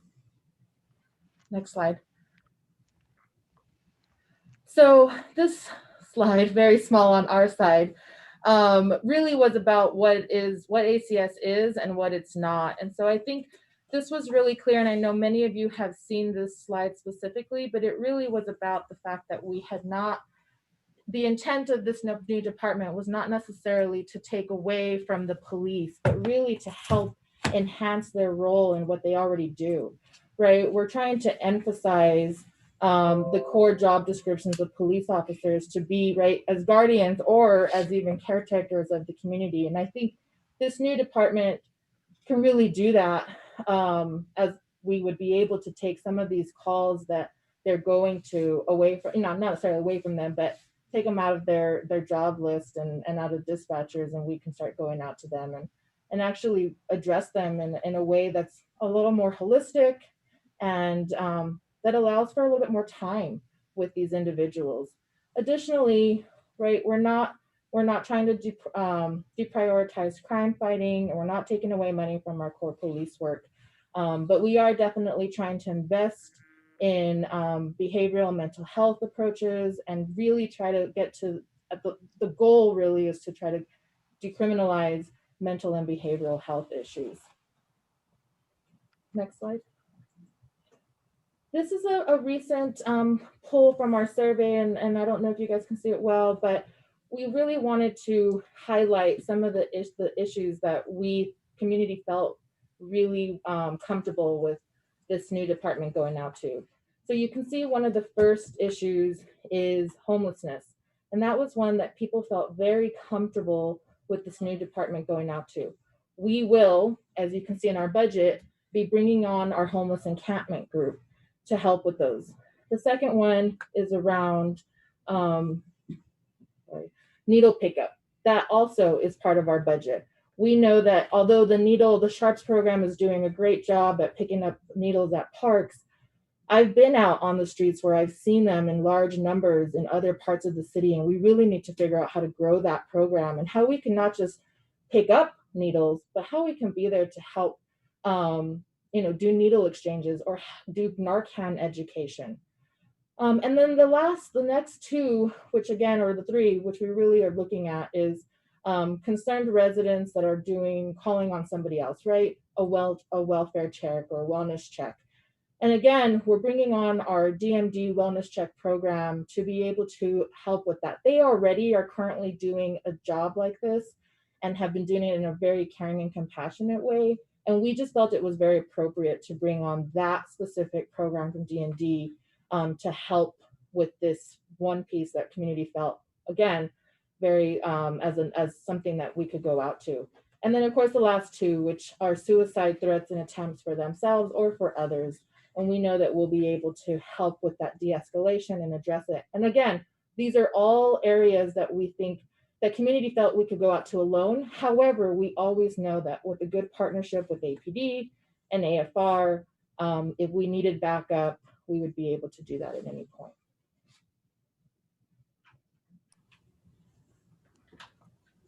Thank you, Mariela. That concludes our presentation for ACS. Chair Benton. Okay, we have questions from Councillor Davis and then Councillor Sena. Mr. Chair, go ahead and let Councillor Sena go first. I'm sorry. She was up first and I jumped somehow in front of her. Okay, Councillor Sena. Thank you for that, Mr. Chair, and thank you for that, Councillor Davis, for yielding, I suppose. I had a few questions. regarding this department. Based on this survey, I'm just curious, how does parking enforcement meet these goals that the community has reached out and said that, they feel comfortable with? I mean, I don't see parking on here. I'm going to get a little closer to the microphone here so I don't have to yell. Committee Chair Benson and Councillor Senna, we've certainly heard a lot of feedback about the concept of moving parking enforcement staff into the new department. And so, this is not a something that we've closed the door on discussion about. But let me just sort of paint the picture that brought this idea up. Right now, you could have a parking enforcement officer on a block, let's say Gold Street between 2nd and 3rd.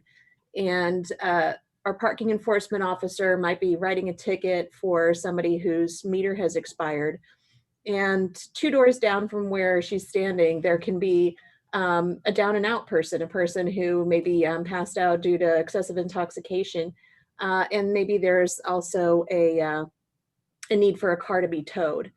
The way we handle that right now is the parking enforcement officer is not trained or able or in the scope of their work to walk those 2 doors down and address that down and out. So if someone else called that into 311, we would send out one of these wellness check professionals.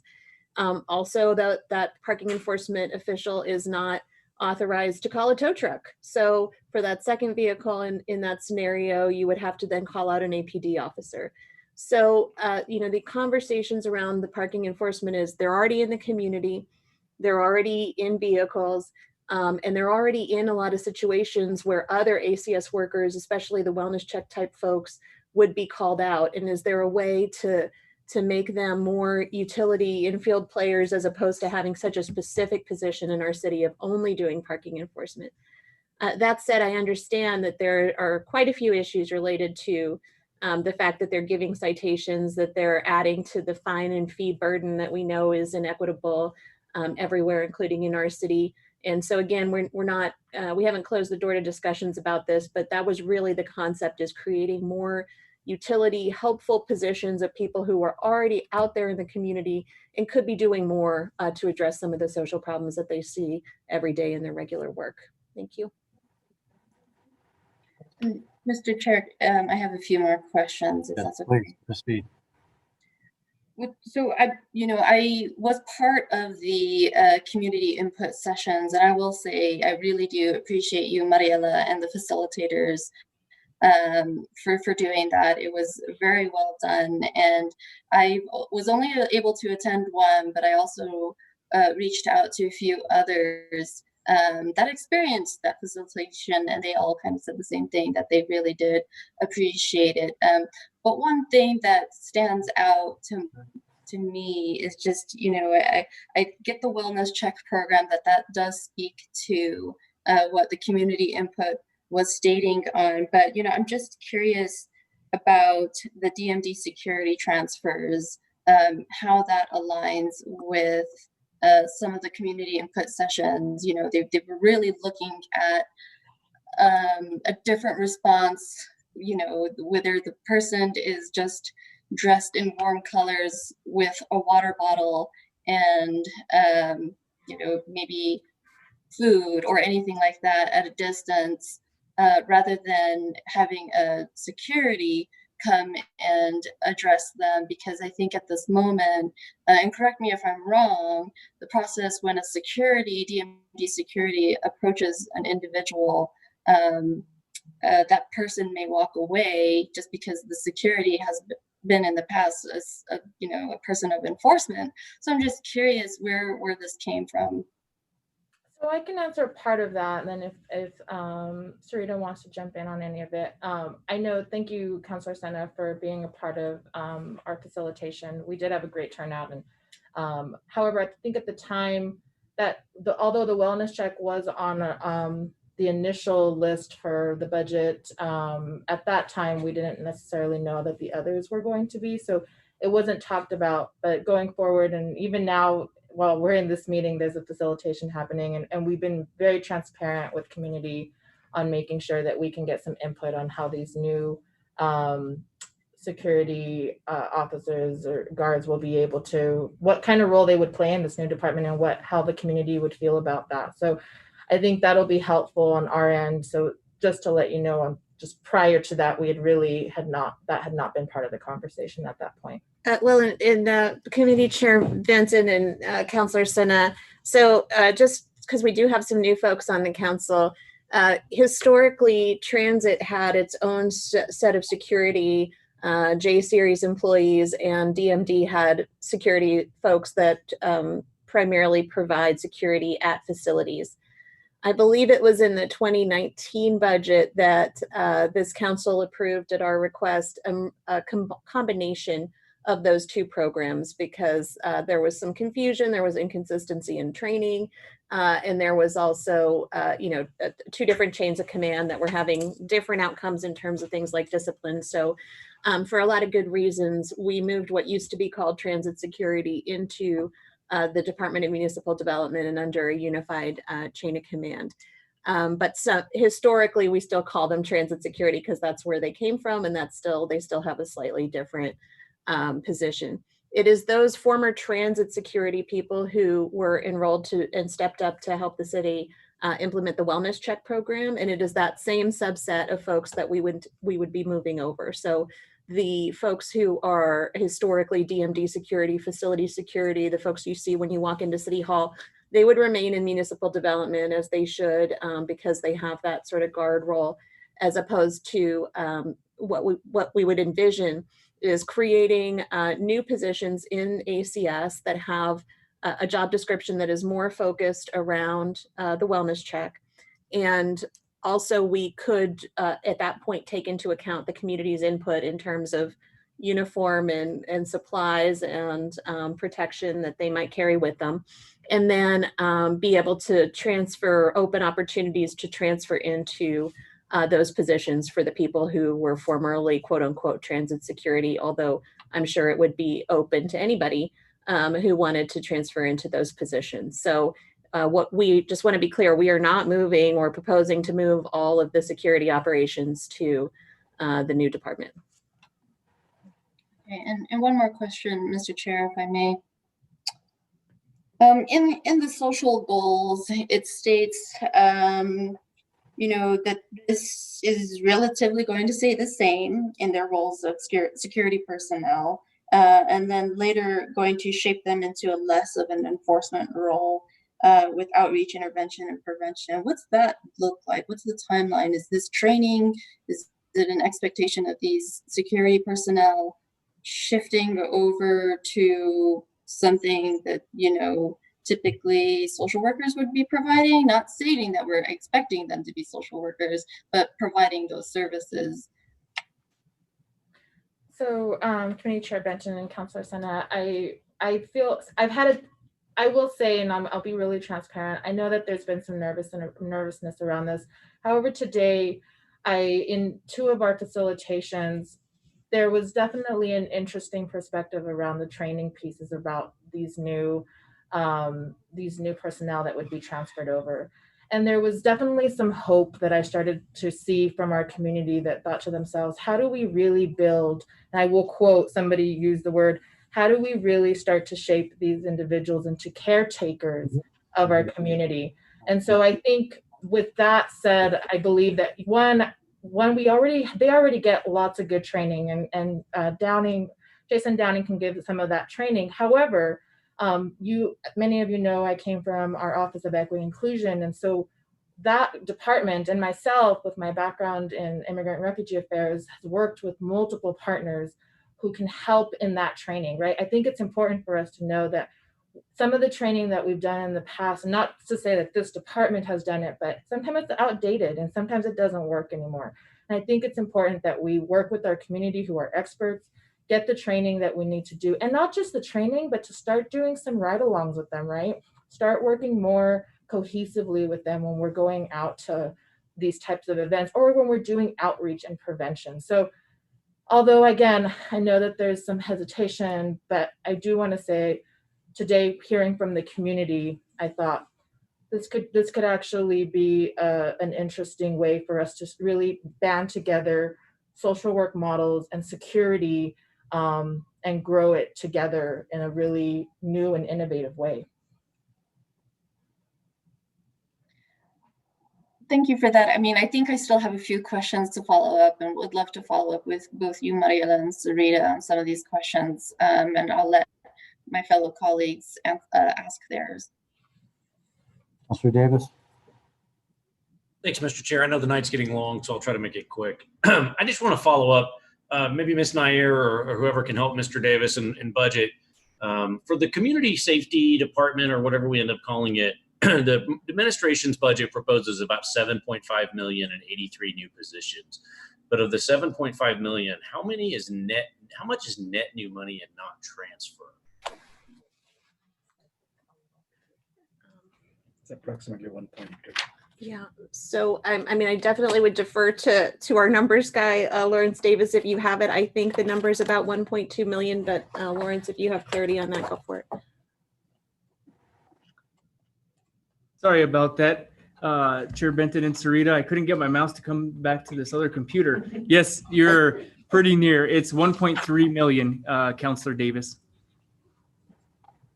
Thanks, Mr. Davis. And in reading through this, I just want to be sure I understood it right. What I saw in that, and again, I'll get to my point fairly quickly here.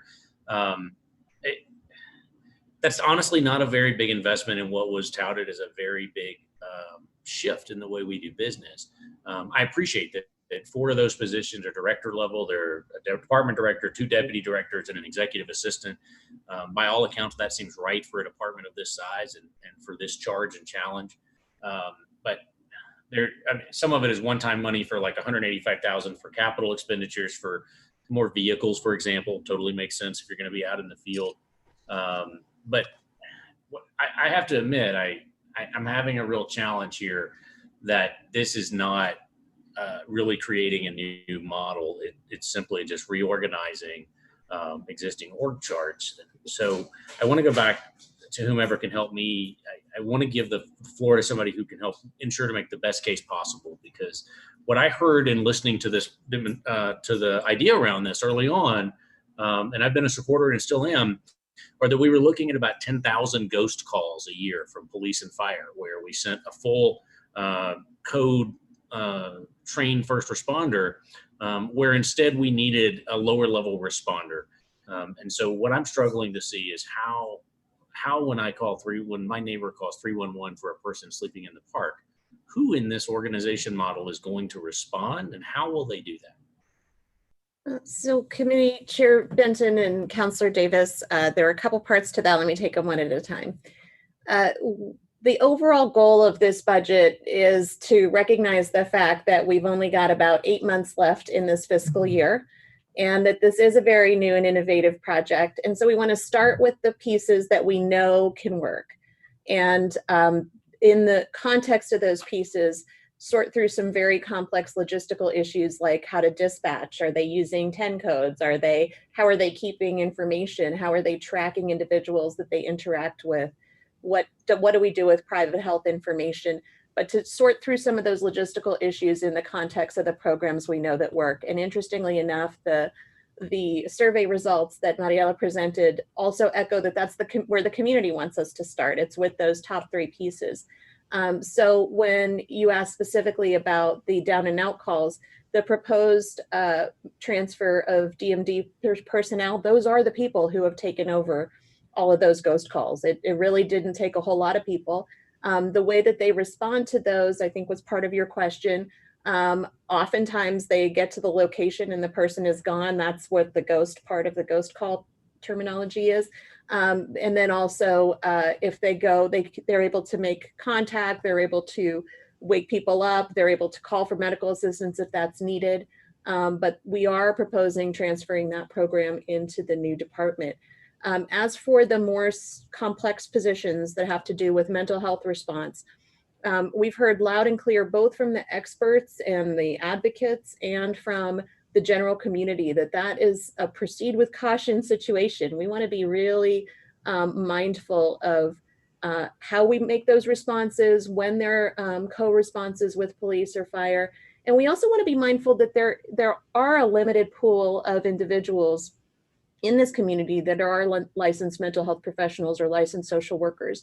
And we've heard from our nonprofit partners that they're very concerned about that pool and making sure that everybody has enough staffing to respond to those calls. So finding the right match of in-house mental health folks versus contracted and how we dispatch them are all things that we'll be working on in the next few months. And in a surprisingly short number of months, I think it's 4 when you get our next budget for the next fiscal year, you'll see that much more built out department that you've been hearing about, but just that we just want to really respect both the expertise in our community and the general level of interest, which, you know, over 3,000 survey responses and counting shows that people really care about it. We want to do those carefully.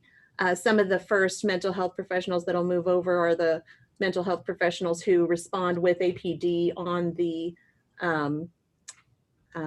what's the name of the thing? No. CIT.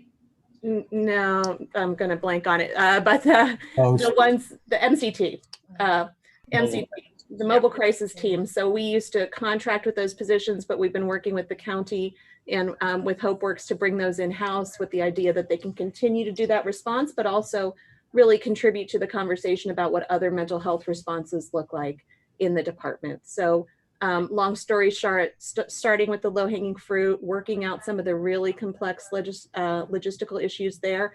And then in our FY22 budget, you're going to see that built out bench of mental health and social work professionals that you might have been anticipating in this budget. Thank you. Thank you, Ms. Nyer. Mr. Chair, let me just follow. I have a couple of follow-ups and I'll do them in writing so that we can do this more efficiently later. Let me just, Ms. Nyer, thank you. I don't disagree with you. I'm still a big supporter of an alternative model. This is honestly not what I was expecting to see. That what we heard was the parking enforcement officer can call someone from her own agency to respond, but we're not funding anyone to do that. We're not funding additional resources. Mr. Chair, when we get to family and community services, we're going to see that we're not adding any new money for housing vouchers, for example, and we still have not expended all the ones that we had spent that this council authorized last year.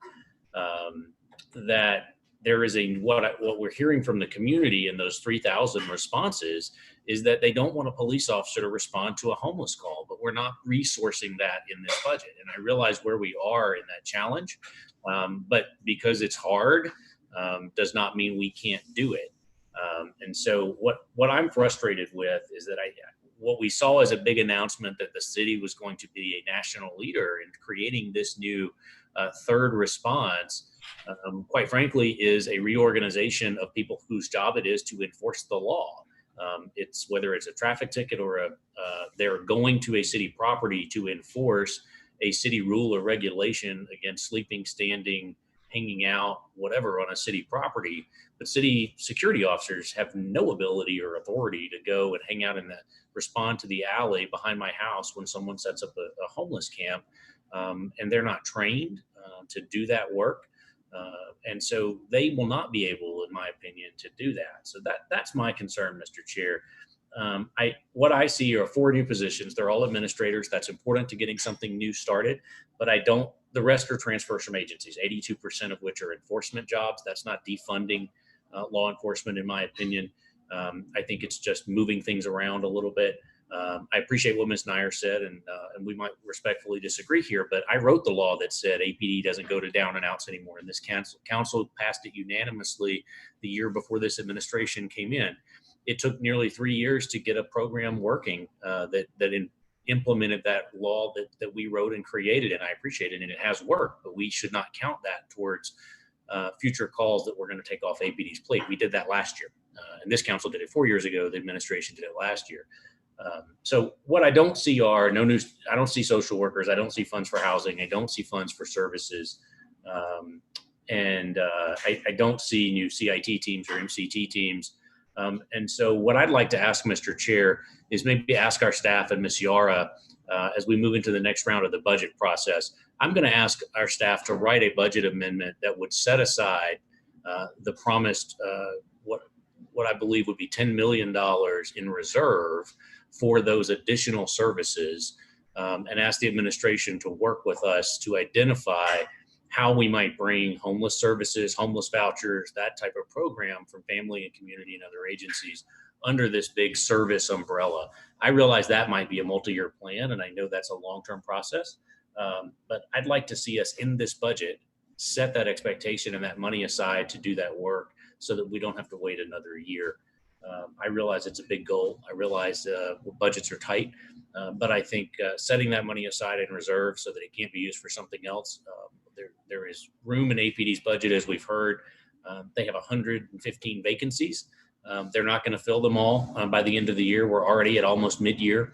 There's certainly money there. I think there are plenty of places to get it. And so at the risk of having every counselor be mad at me for giving a speech too long when we have other things to follow, Mr. Chair, if it's okay with you, I'd just like to ask our staff to help us prepare that amendment and then work with you and work with the administration to help identify funds we could set aside to fund those services in this agency going forward.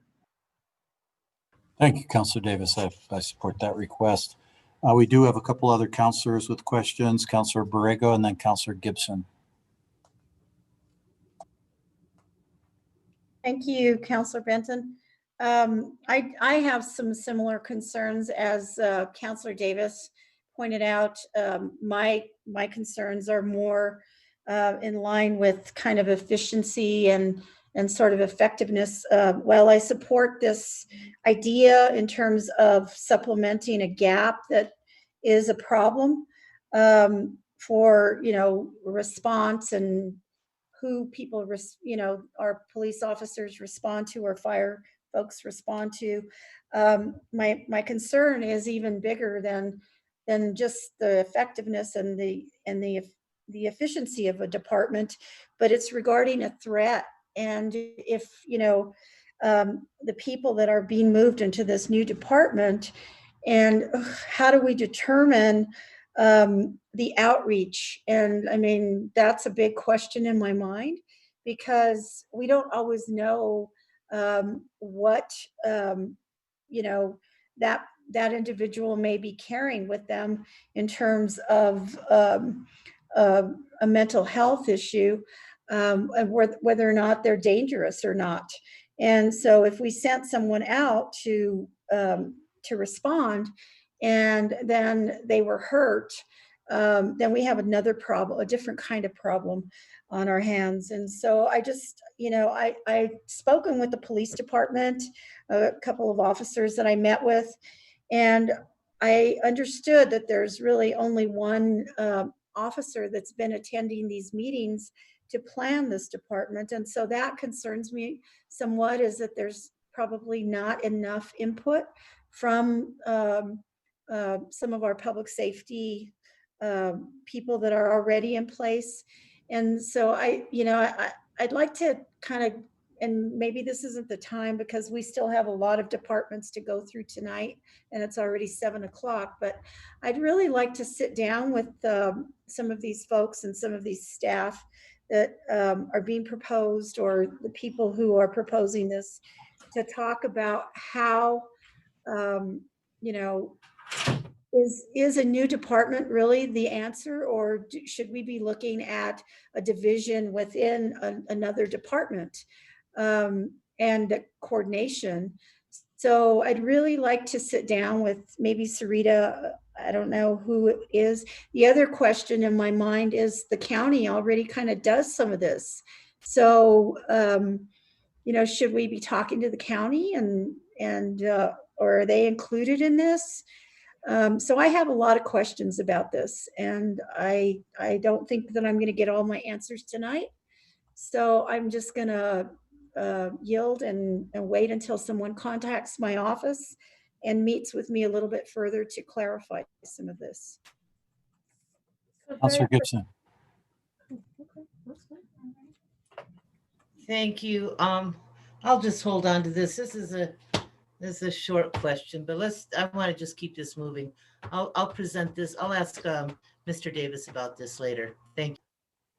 All right, and I would like to ask Mariella to send us this. I don't think we've seen this slide up close with the survey question. So if you could please forward that to our fiscal staff at the council, that'd be great. And yeah, I'll just quickly say I share the concerns that have been expressed about this. And I also want to say that I absolutely share the support for the conceptual idea of what is intended.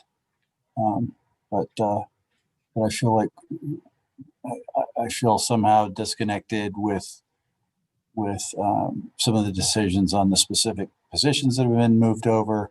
And then, of course, the new directors and deputy directors are going to be placed, I'm assuming, in authority over all of these folks, including crossing guards and all sorts of people who I'm not sure are really going to help us with some of what we're intending here. But I'll leave it at that, and I do support the request from Councillor Davis. So having said that, let's move on to City Clerk. Thank you, Chair Benton. Moving on to City Clerk, Ethan Watson is the City Clerk. FY21 proposed budget of 2.6 million, 27 general fund positions. The proposed budget includes 32,000 for the regular election, the process petition signatures, and qualifying contributions for the mayoral race and the 5 open council seats. It also includes 20,000 to move American Publishing contract from legal for codification of city ordinances. This is a real straightforward and simple budget. Not much change here, Councilor Chair Benton. Councilors, any questions for the City Clerk? All right, thank you. We'll move on to Cultural Services next. Cultural Services, Dr. Shell Sanchez, Director of Cultural Services, FY21 proposed budget of 40.8 million, 369 positions. The proposed budget includes a budget neutral conversion of temporary staff to 9 full-time positions. That cost, it's really not a cost. The amount is 528,000 at the biopark, and 1 full-time outreach coordinator position to support the Public Arts Urban Enhancement Program at $75,391. $45,000 increase in non-recurring funding to support sponsored events. 74,000 decrease in recurring funding for the operational transfer of Veterans Memorial to Parks and Recreation. And finally, $120,000 increase in recurring funding to support the Explora agreement.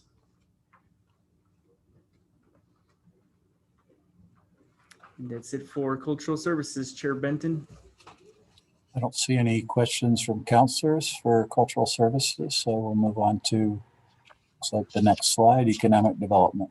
Sounds good. Thank you, Chair Benton. Economic Development, Cynthia Jaramillo, Director. FY21 proposed general fund budget of 5.8 million, 18 general fund positions.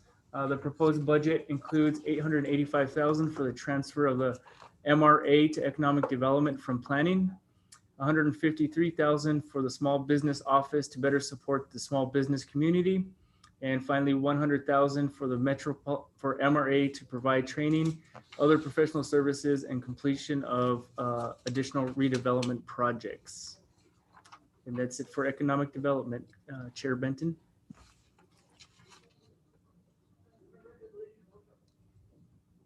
Councilor Bassan has a question. Thank you, Mr. Chair. I am wondering why is there the $500, the various projects, and I was expecting more of the specific what that is, not various. For the Chair Benton, Councilor Bassan, are you talking about the amounts that for various projects for economic development or cultural services? I think the question has to do with the 500,000 in undefined projects. Yes, thank you, Mr. Chair.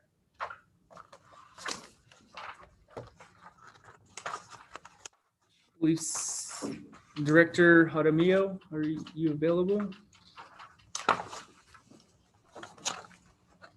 And you can get back to us if you want. I just was thinking that, you know, I think this is a great time for definition when we're talking about the budget. So to find out that they're undefined, if we can figure out what those are and hear about them, I think that it would be easier to consider approving that funding for it, please. Certainly, Chair Benton and councilors, I'd be happy to get back to you with a detailed list on how that is made up. Happy to do that. Thank you. And Councillor Davis, Councillor Sena, and then Councillor Davis. Thank you for that, Mr. Chair. I just had a question for the Director Jaramillo. How much is left that's been unspent for the LEADA loans? Oh, yes, Chair Benton and Councillor Sena. I'm going to grab my detailed packets on the other side of the table. I'm happy to answer that. And Councillor Sena, you're referring to the LEADA loans, is that correct? Both, so the loans and just the overall award program. Oh, sure, absolutely. So the LEADA loans, that's funding 100% that comes from the state of New Mexico. So we don't have an outstanding balance in the LEADA loan fund per se, because again, that comes directly from the state of New Mexico. In our LEADA fund right now, we actually, every dollar is committed. And so we have projects that have been committed for that fund. And so right now, we do not have a balance in the LEADA fund. Is that correct, Sunday?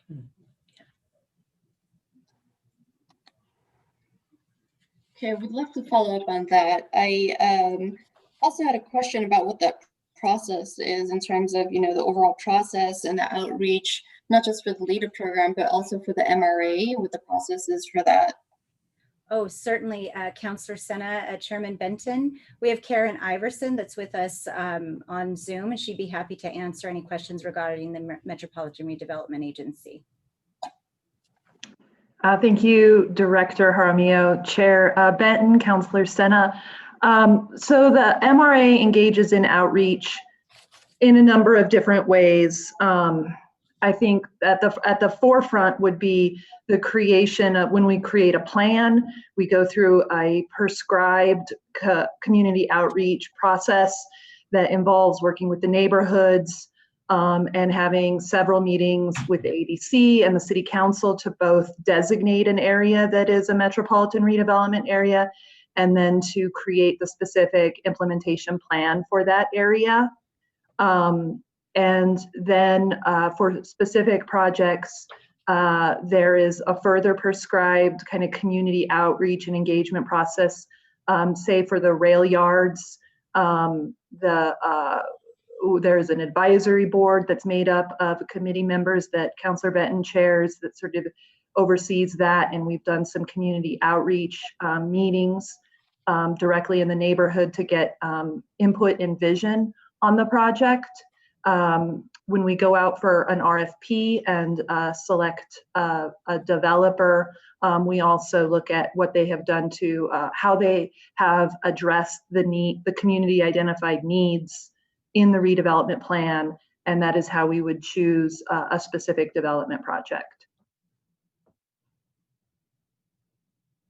Thank you for that. I would like to follow up with both of you, Ms. Iverson, and also Director Jaramillo on some of this information, just for the sake of time, but appreciate it. Thank you. Thank you, Councillor Sena, of course. Councillor Davis and then Councillor Borrego. Mr. Chair, thanks. I'll just make it quick and say Councillor Bassan sort of hit on my question about the unspecified $500,000. Again, I just want to reiterate, if there's not a specific purpose for it yet, I want to ask staff to just help us remember to make an amendment that we could consider that would set that money aside in reserve so that as projects come available, they can come back to the council for authorization. Chair Benton and Councillor Davis, could you please point out, I don't think I'm sure I know exactly what $500,000 you're referring to. Director Jaramillo, we can have Jesse Muñiz here from the council office point that out, I believe. Hello, can everyone hear me? This was part of the social goal questions that we sent out. I believe it might have been question number 2. Response provided was the proposed budget allows for nearly $500,000 in undefined projects. It's just labeled as various. So that is from our department questions that we did send out. So that's where that information comes from. Okay, great. Okay, thank you so much.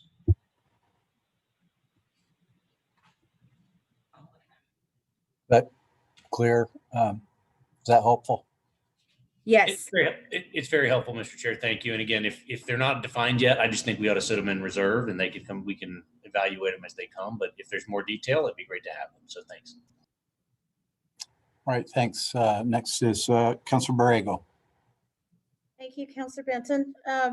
This is one of the areas that I think that we have some serious opportunities. And one of the things that I'd like to do, and I sent a memo to the Economic Development Director talking about LEDA and asking that future projects, and if the council remembers, we passed some legislation regarding this when I first was elected, regarding sustainability of the LEDA fund and how we could maybe allocate a percentage of our development projects funding returning back to the LEDA fund so that this fund does remain sustainable. So that is something that I'm looking into. And then the other thing is I'd like to know what the fund balance is of fund MRA Fund 275, because I guess that is going to transfer over now to the Office of Economic Development. So I'd like for you to provide me with that information.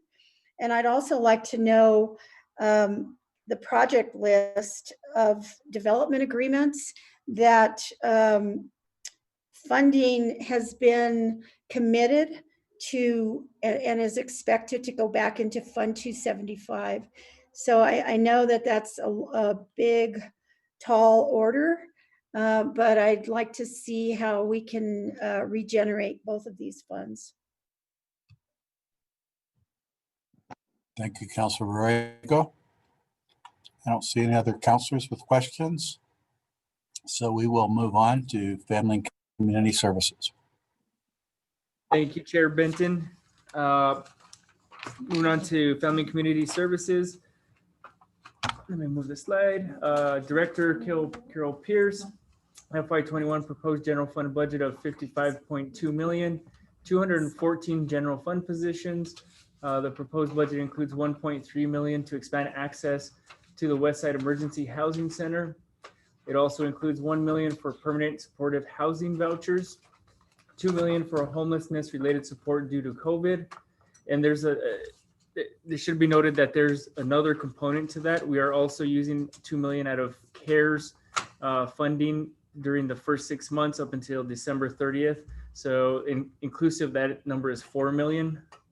Moving on, 1.2 million in non-recurring to support various not-for-profit organizations providing a wider range of services for public safety to community and cultural service events, etc. And 5 million in non-recurring for a crisis triage and medical facility. We have one more slide about housing vouchers, and we thought we'd provide additional insight for housing vouchers, kind of how they operate and how much is remaining out there. Housing vouchers, of course, to help people experiencing homelessness and provide rent for an apartment in a private rental market by providing rental assistance to subsidize the cost of rent. In FY20, the city allocated 3.4 million in rapid rehousing, and a total of 139 households were served. Rapid rehousing provides short-term to medium-term rental assistance and case management services to help households experiencing homelessness quickly obtain housing. Also in FY21, the city allocated 5.3 million in permanent supportive housing vouchers, and a total of 581 households were served.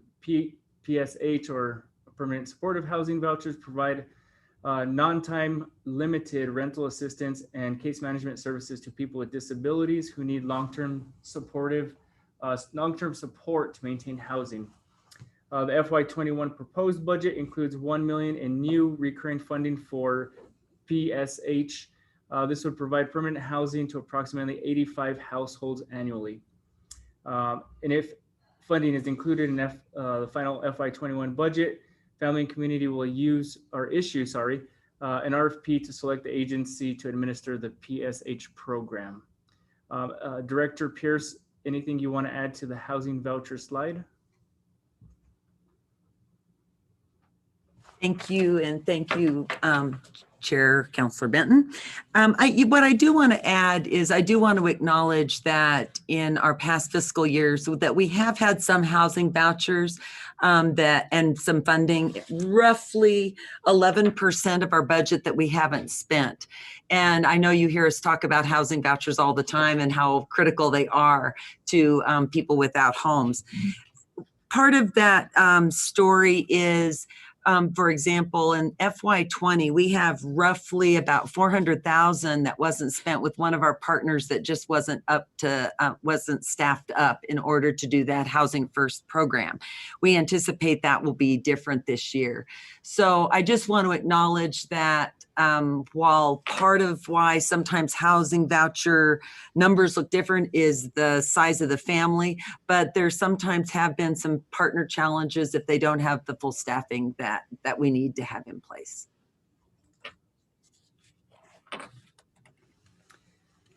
Thank you, Director Pierce. Let's see, Councillor Davis has a question.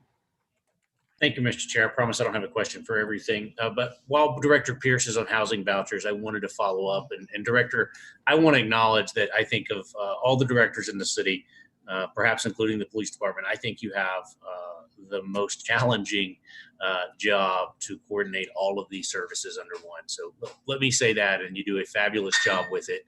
But we're here to try to figure out how to help make your folks do their job better. And so let me ask in that spirit, honestly.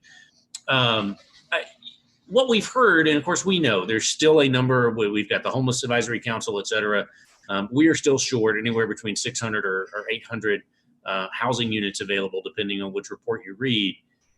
What we're hearing is that from your staff is that there, in budget questions, is that there is a difference in the waiting times between city administered housing programs and the Continuum of Care organization housing program. Can you help explain why the city's administered program takes longer to access for a person who's qualified than the COC program? Councillor Benton and Councillor Davis, I don't know that I can specifically answer that, and I'm wondering if we've let in Deputy Uval into the Zoom waiting room. I'm actually here, Carol. Yeah. Okay. Hey, Lisa. Hi there.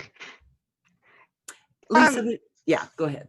Yeah, Chairman Benton, Councillor Davis, I'm not sure I understand the question.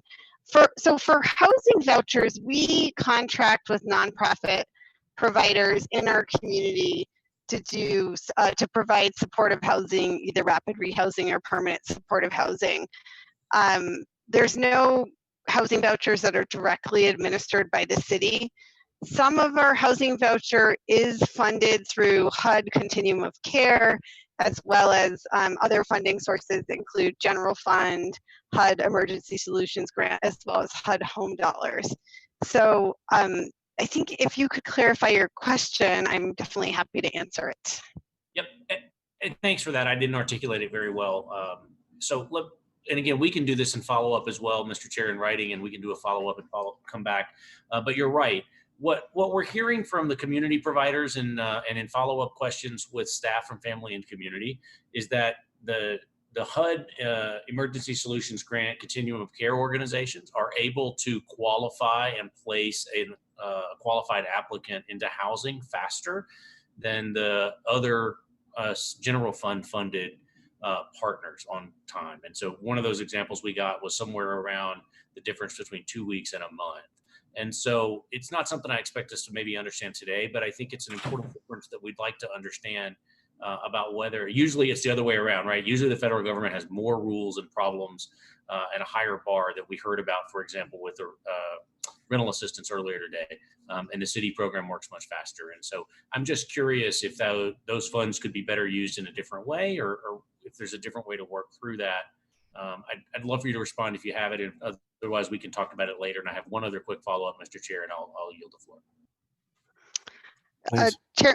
Chairman Benton, Councillor Davis, I would love to talk with you more about that, to kind of drill down into that a little bit.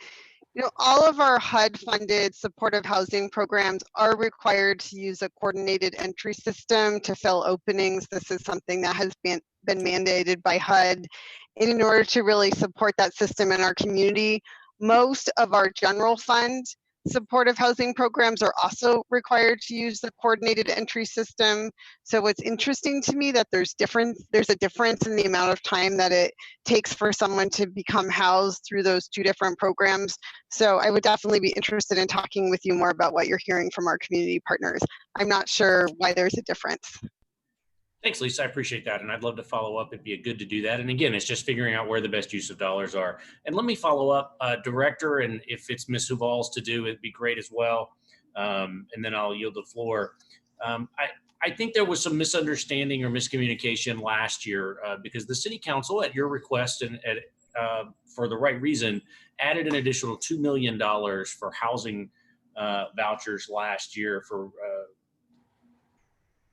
but I understand now through this process that the department is now administering that as a 3-year program and not as a recurring general fund program, so we went back after reviewing that and looked at some of the notes. I pulled my budget book up and actually found some notes mentioning that the department hoped that the council would make that funding recurring every year at a $2 million level.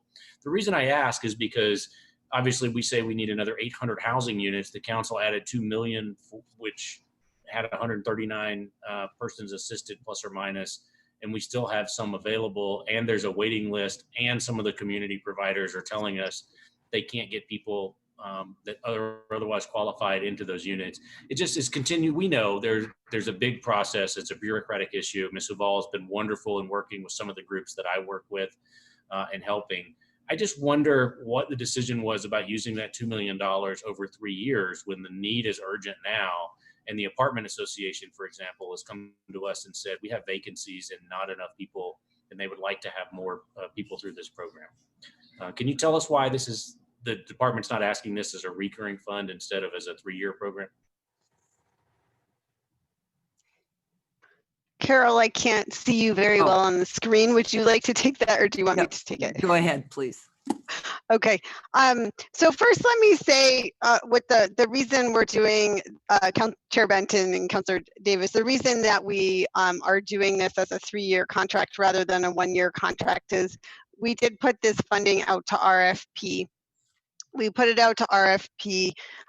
We actually did not receive proposals that added up to the full $2 million. And in conversations with Barrett Foundation and HopeWorks, which were the two organizations that applied, we learned that it was just difficult for them to administer such a large amount of money over a 1-year period of time. To staff up to expend those funds only to have to basically lay staff off a year later was really not feasible for them. So we actually negotiated with them to do a 3-year contract rather than a 1-year contract in order to be able to expend the full $2 million. And so they'll be able to provide 1 year's worth of rental assistance to a set number of households, but over a 3-year period, which we felt like was a good solution. When we looked at our FY21 budget, there was a choice to make between whether we wanted to ask for, of course we want reoccurring funding, that's obviously everyone's goal for these programs, reoccurring funding for rapid rehousing or permanent supportive housing. We felt like through this FY20 allocation, we had been able to make significant progress towards the need for rapid rehousing in our community, but not towards permanent supportive housing. So we made the decision as we were working on our FY21 budget request to the administration that we would ask for additional funding for permanent supportive housing. Rapid rehousing generally serves people that don't need as much long-term support to get back on their feet. These are generally families or individuals that are working or able to get back to work. They just need a little bit of help to get back on their feet, and then they're able to maintain housing on their own. Permanent supportive housing is targeted towards people with serious disabilities, mental health, substance abuse, physical disabilities, who need long-term support via rental assistance and case management to stay on their feet. So for this budget, we really wanted to focus on filling that permanent supportive housing piece. And that's why you see the reoccurring request for permanent supportive housing vouchers. Ms. Uval, that's great. And thank you, Director. I appreciate it. Thank you, Mr. Chair, for giving me the time. I agree. We need the permanent supportive housing. Our own data tells us that we can't do the gateway centers unless we have hundreds more permanent supportive housing in the community to send those people to, so that we're not creating neighborhood-based warehousing of persons who need housing assistance. But again, I understand that perhaps we don't have the providers that could do this at that scale on a one-year basis. But I wish the council had known that, and I wish we had heard that, because it was clear to me in the notes and the review from the questions that the council intended to refund that money year over year. And Mr. Chair, I'd like to, again, just make a note, and for our staff and with the administration, to make a marker on the budget that homelessness is an issue, and we have to do better for this. If we're going to create a new agency to deal with these issues, we have to fund it appropriately at the level we need it. And that will generate savings in public safety if we do it well. And so I'd like to see at least that $2 million become a recurring item. And we do have other recurring money in the budget, thanks to savings from the federal government. And so I'd like to just ask our staff to take a look at how we might be able to do that. And let's explore some options with the administration to create a permanent fund for both permanent supportive and recurring and rapid rehousing. I think that's the only way we get out of this housing crisis. And although there are a lot of new things we'd love to be able to do, I think the most important things we can do, and the commitment we made to our community, was working on homelessness, working on the behavioral health crises, and working on public safety. And so this being one of those key components, we laid the groundwork last year. I'd like to see us continue, and I hope other councilors would support us. Thank you, Ms. Uval. Thank you, Director. Thank you, Mr. Chair, for the time. Next is Councillor Bassan, and then Councillor Gibson. Thank you, Mr. Chair. Speaking of housing, and I think, Director Pierce, that you already kind of answered this, but I would like some clarification. It appears that there were 51 unused vouchers for FY20, and I just want to clarify, why aren't we using them? And I think you answered it, but I want to make sure. No. Chair Benton and Councillor Bassan, thank you for asking the question. And we do agree, housing is one of our key solutions to homelessness. So we appreciate this conversation. In this current fiscal year, yes, 51, or not current, the FY20 fiscal year, 51 vouchers were not used. And that was roughly equaled about $700,000. Over half of that was for one of our nonprofit agencies that we were working with, that they could not get fully staffed up to implement that fund. So as we move forward with them, we feel like it's much different now moving into this current fiscal year, but that was the reason of those 51. Thank you, Director. I'm glad I was on the right track with what you were saying with that. So, and then one more question, Mr. Chair, if we can go back to this slide right before this one, where it says $5 million in non-reoccurring for a crisis triage and medical facility. Can we get clarification on what that is? Mr. Chairman and Councillor Bassan, the $5 million is a placeholder, as I think we've been talking about several months ago. The council approved the Homeless Coordinating Council. This council has been working over the last 3 months, putting together a framework on how to begin to create a comprehensive, if you will, system for working and trying to work with our providers, et cetera, for basically a homeless system of services. The $5 million that we have asked in this budget to be set aside as a placeholder is to look at, in particular, the facility that we are reviewing as we speak, which is the Loveless or the Gibson Medical Center.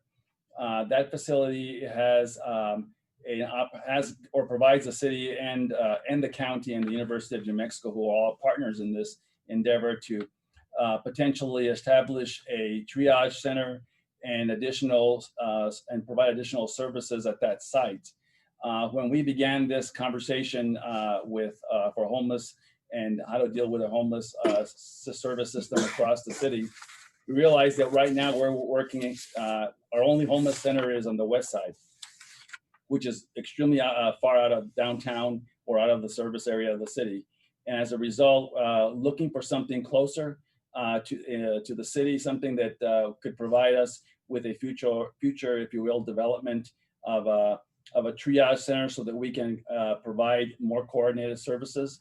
And so that money is going to be used for infrastructure and for rehabilitation of some of the buildings at that site once our evaluation is complete, so that we can provide services in a more comprehensive manner. And we're partnering with the County of Bernalillo and with the university to have them be if you will, providing the services for us there at that site. And so this is an opportunity for us to use some of that money to improve the site and provide a more comprehensive program as we move forward with the council's work. And obviously all of those will come to the council for review as the coordinating council works in the next couple of months. Thank you, Mr. Rael. And just as a follow-up to that, with complete and all due respect, this sounds like you're talking about a gateway center, and that was never mentioned here. And now we're calling it a crisis triage and medical facility. And I'm really curious why $5 million is not being taken out of the $14 million that was approved by the voters, and how this is different, because it just seems very difficult for me to swallow when that money's been approved. Why are we not using that same funding to do this and instead have it be a placeholder? So I'm very hesitant on this $5 million, and I definitely look forward to more discussions with the council on it. Mr. Chairman and Councilor Basan, let me just add to the fact that as this model is developed with the Homeless Coordinating Council, our goal has been to establish several facilities, if you will, at least two gateway centers. And I think in the responses from the staff to the council questions, we did indicate that inevitably the Gibson Medical Center would be one of the gateway centers that the city would utilize. The 14 million, if you'll recall, was approved by the voters in 2 Novembers ago, I guess. And that money is also going to be used for facilities potentially in other parts of the city, and particularly in the north downtown area. So this opportunity to have additional funds available to make the improvements will help us in the long term have facilities both in the areas where we know that the homeless community really has established itself, as it will, and one is in the southeast area and the other is in the north downtown area. So they are all going to be working together, but as I said before, we will come to the council with a full plan on how this $5 million will be utilized as we move forward with the coordinating council's work. Thank you. And I would just say that Councilor Davis and I are representatives on that council, so any councilors are welcome to speak to either of us about how that's evolving. That coordinating council is, I think, a big advancement in how we're looking more globally at the issue, and with two very important partners. So, but it's still evolving, and we haven't issued any report yet. We have given ourselves a pretty aggressive deadline to issue one, but happy to speak to any of the councilors about this, and I'm sure the administration is as well. We do have a question from Councilor Gibson. Thank you, Mr. Chair. So I wanted to go back to the vouchers for just a little bit. My office also has been working on this and digging into the reasons why it might be taking so very long, and talking with some of the providers, including the coalition. One of the discoveries that I made is that in order to determine eligibility I'm going to mispronounce this. I'll acknowledge it right off the bat. The VISPAT assessment needs to be done. And then once that is done, it must be recorded, entered into the database. And there is a choke point there for some of the providers who are doing this assessment. And it's not just waiting a month, but multiple months in some cases. So I don't know what the city's role in that, if that's part of our contract management for providers who are using these, are connected to these funds that do rapid rehousing. But I very much like to help be part of the solution in getting some relief so that people don't have to wait for a long time just to find out whether they're eligible. So I'm not sure who's best to answer this, whether it's Director Pierce or maybe Ms. Huval, but so I guess my question is, does the city have management over any of these programs, or what role does the city have in trying to make this work? Chair Benton and Councillor Gibson, I'm going to take the first part of that and then hand it to Deputy Uval.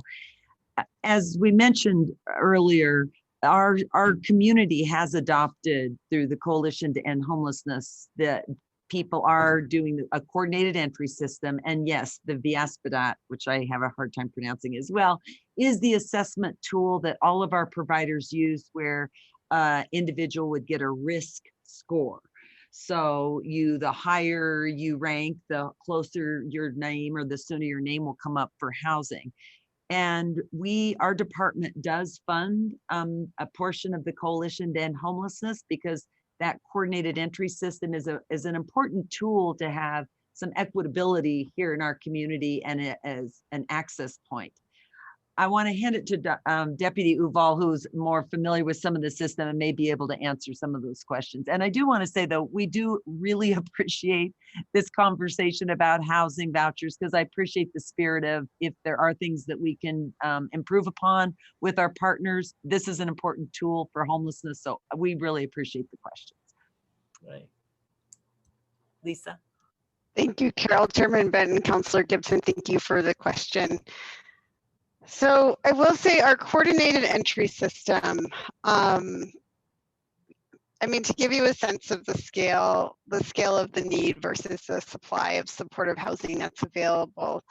In a calendar year, there's about 5,000 households that are entered into the coordinated entry system. That means they completed a VI-SPDAT, they're homeless, they're looking for help with supportive housing. They complete this common assessment tool, which is the VI-SPDAT, and they're entered into coordinated entry. But in any month, I don't have the exact figures in front of me, but really only a few vouchers actually become available in any month. I'm making up a number here, but around 20. So part of the log jam is that we've got thousands of households in our community that need supportive housing and only a few supportive housing vouchers becoming available each month. So people can apply, they can do that via SPDAT, but it can be years before they actually are able to obtain housing. And like Carol described, the system is intended to be the idea is that when a permanent or rapid rehousing provider has an opening, they're pulling from the coordinated entry list in order of vulnerability. So the most vulnerable household based on their answers to this VI-SPDAT, this common assessment, is housed next. So it's not a first come, first serve or like a sort of a chronological wait list the way other housing programs operate. So unfortunately that can create a logjam. there can also be kind of frustration when folks, they do the VI SPDAT and then they're entered into the system, and then they just want to know, like, where am I on the list? Am I going to get housing anytime soon? The coalition, I think the Coalition on Homelessness, which manages the coordinated entry system, has over time very much improved their process for being able to field those phone calls and get back to people in a timely manner. But I think that the system can be improved. All right. Thank you. Thank you for that. So here's a real silly question for you. You say that only about 20 vouchers a month become available for these folks going through the CES. And we have an excess of vouchers at the end of the year. Chair Benton, Councillor Gibson, at the end of the year, we have unexpended funds. So we have some agencies do not expend all of the funds in their contracts to provide rapid rehousing or permanent supportive housing. And I think that can be for a variety of reasons. I think in FY20, part of it was because of COVID, like things just ground to a halt at the end of FY20, and it was hard for housing providers to fill any openings that they had. Part of it, when you look at each year, you can see usually the majority of unspent funds will lie with just a handful of agencies, and usually it's because there was something going on with the agency that year, often having to do with staffing, like there's a key staff person left and it took them a while to fill that position, and then in the meantime openings were not being filled, which led to unexpended funds. It's also a little tricky for agencies to budget for these programs because how much they're spending on a voucher varies by the size of the household that they're serving. So it costs more to serve, one single individual than a family of 5. So they're doing their best to project kind of what that will look like for the year. But it varies, it's unpredictable. So it's hard to spend down to like 0 exactly within these voucher programs most of the time. Okay, thank you for that. But one last thing. So just because we have unexpended funds at the end of the budget fiscal year, that doesn't really translate to vouchers. I mean, help me out here. If we have $100,000 left, can we just buy $100,000 worth of vouchers or turn that into vouchers? Chairman Benton, Councillor Gibson, I appreciate the question. I mean, not exactly, because the contract is with that agency, and at the end of the fiscal year, if those funds are unexpended, then they kind of revert back to the general fund. So unfortunately, not exactly. I mean, I think we have to do a better job working with our agencies throughout the course of the year to ensure that they are fully expending all of their funds. But that is the best solution to this problem or issue. Okay, so, and one thing that I heard from you that's really clear, and I think is really important, that because it's need-based, rather than whoever's been on the list the longest times, right, rather need-based, that seems like makes it even more important that we get people assessed into through the CES system. And yeah, so all right, great, you've answered my questions. Thank you very much. Chair Benton and Councillor Gibson, I did want to add a couple points. For example, out at our west side, we're doing the VSPDAT with all of our folks there that are unsheltered, well, and they're sheltered out there, to really get them on that list. And that was why when Albuquerque decided, and Lisa could correct me how many years ago, to go to a coordinated entry system, because it used to not be that way. And it's really a best practice in communities because it's an equalizer, and those really in need because of health, because of age, because of other challenges, they come up high on the list. And the other thing I wanted to add about if we took 100,000, for example, to go buy vouchers and there were apartments around, a lot of times, even though like for rapid rehousing, it's a 2-year, because these are folks that maybe it's a little help and they've got a job and they're going to become more financially stable.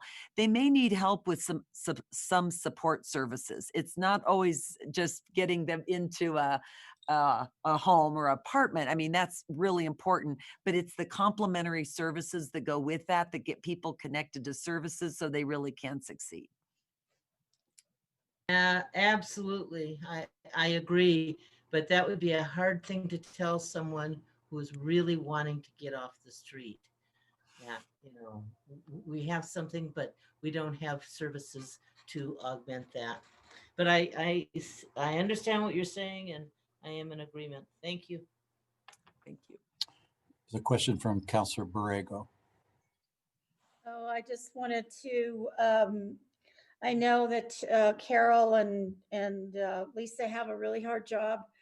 And I just wanted to say that, you know, when we do contract with these providers, maybe we need to look a little bit more, there needs to be some room for a little bit of flexibility in there, so that some of that money that is expended can be a little more independent of, you know, that especially for people who have immediate uses. The other day I recommended somebody to Lisa's office that was living in his car. And, you know, we do have those sorts of instances. So I appreciate you guys looking at that process. I also wanted to just thank you guys for the work that you're doing at the Westside Shelter. I know that you guys have really kept the COVID numbers down. And I just want to bring that to light to the other counselors, because that's a really important issue, especially as we ramp up for the winter. It's going to get harder and harder, and people are going to need more and more space, and we're going to need more and more services. So I just appreciate the work that you guys are doing at the shelter. Chair Benton and Councillor Borrego, I didn't hear quite a question in there, but I want to add a few more pieces of information, because I really appreciate that acknowledgement to our team and our partners. And just to give some of the facts, when we went back and looked, there was a Boston University study shared in March that really predicted for communities based on the number of people without homes, what you could expect around COVID. And we were hearing across the country, sometimes 40, 50% of people without homes were experiencing COVID. But the estimate for our community on that Boston University study was about 650 people without homes would experience COVID that were sheltered. So these are people within a sheltered facility like the WEC. And our numbers from March to now, we've had 3 positive cases of COVID. So to your point, we're very proud of that. And I just want to acknowledge that we were able to do that because of funds we had to hire a medical director from the university with fabulous partnership who had been out at the West Side with the clinic. It was also possible because of many city councilors that supported our initiative to move older people out of the shelter that had chronic conditions and keep them distanced and safe. And it also goes to say, as we screen 250 to 300 people every day before they go into the shelter, so we know if somebody has symptoms that we isolate them. So we've really created quite a system, and we do kind of talk among us that we're in the ultra marathon here. It's not just a sprint here and we're at the beginning, but we have fabulous community partners and a team. And so I appreciate you bringing that up, Councillor Borrego. Thank you. And yeah, I want to also give a shout out to the neighborhoods in which some of the community centers that are being used for that purpose, for the most challenged people and vulnerable people within the homeless population, within the shelter itself, that they really stepped up, and it really shows what a compassionate community we have. Councillor Pena and then Councillor Sena. Thank you, Mr. Chair. I just kind of want to echo what Councillor Borrego was saying. I really appreciate you, Dr. I always call you Dr. Pierce. You need to go get your doctorate because I'm always calling you Dr. Pierce.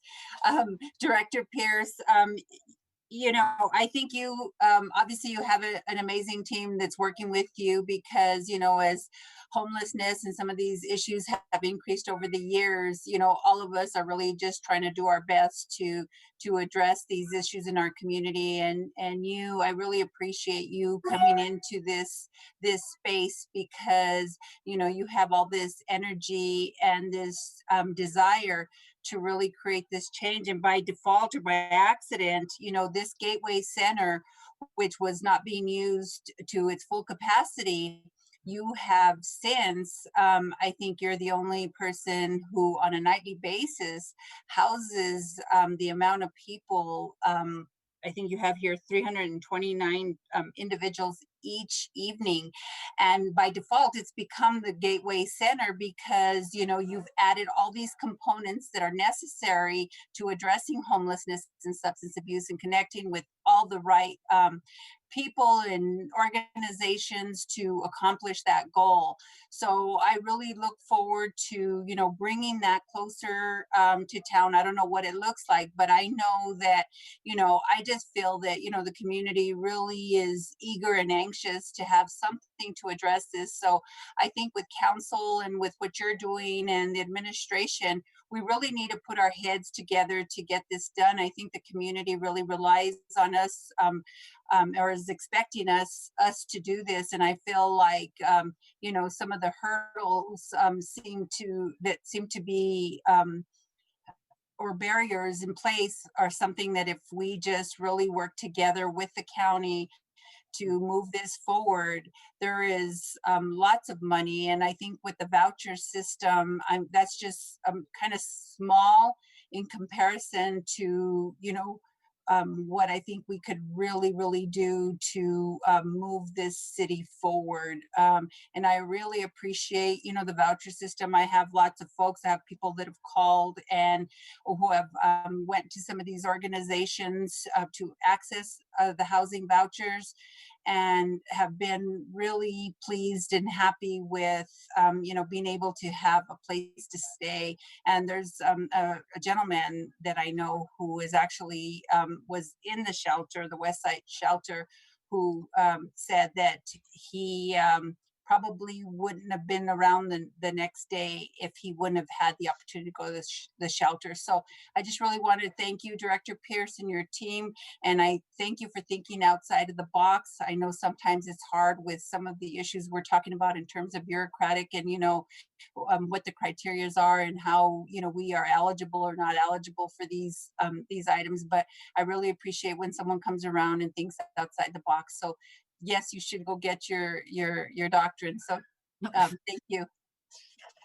I'm actually pretty happy I'm a nurse, but thank you very much. And thank you for acknowledging my team. We have a really, I call them the dream team. And yes, we're working very hard and very passionate about our community. And we really appreciate the support. Thank you.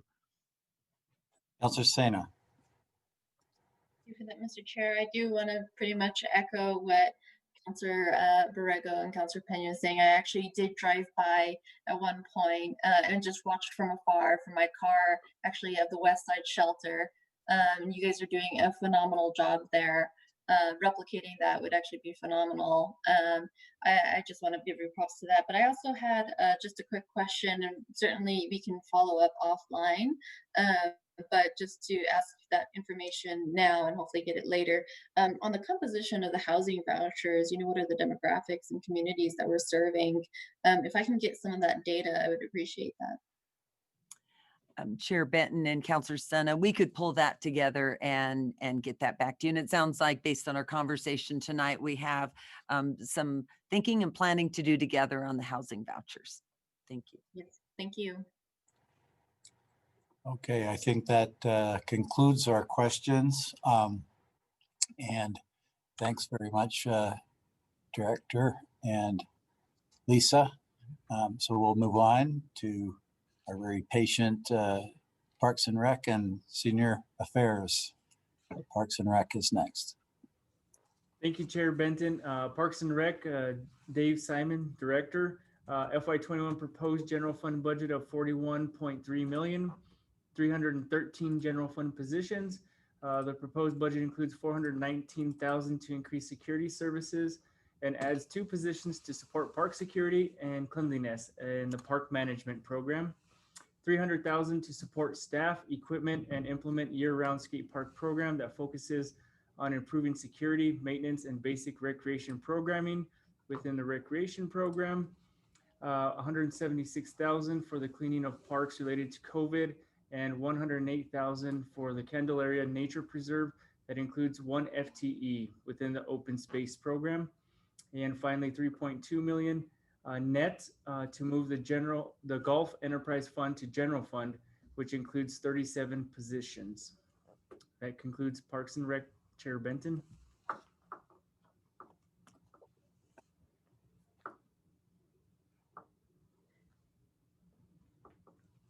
I'm sorry.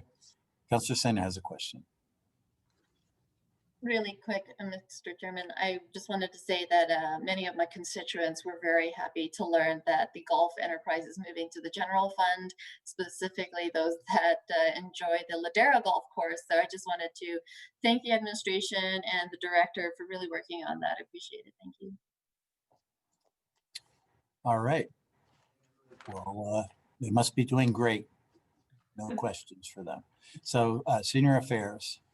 Last but definitely not least, Chair Benton, Senior Affairs, Ana Sanchez, Director. FY21 proposed general fund budget of 8.3 million, 68 general fund positions, 60 grant positions. The proposed budget fully funds the FY21 intra-year creation of 1 full-time deputy director at 130,000, 45,000 for 1 full-time position for a community engagement program manager to develop and recruit for programs including the DSA Center, Senior Affairs Center volunteers, and the senior core programs.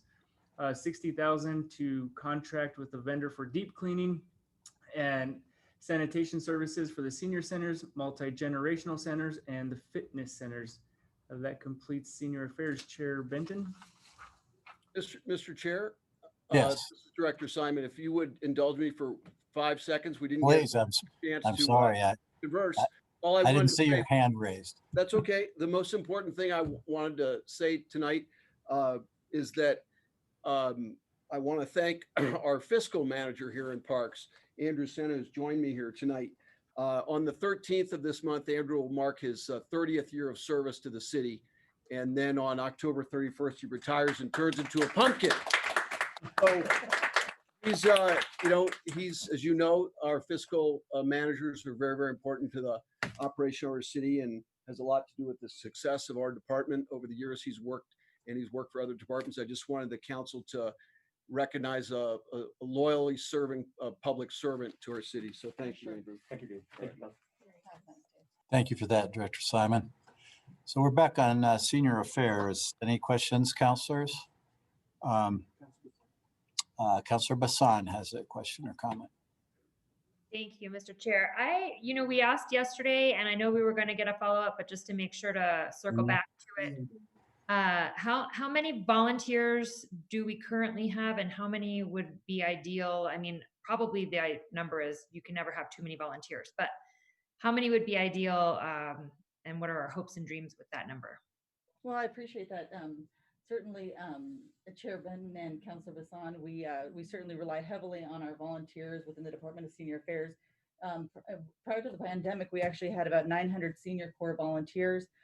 We certainly know that they provide a huge return on our investment as far as just the amount of time and efforts and service that they do for our community.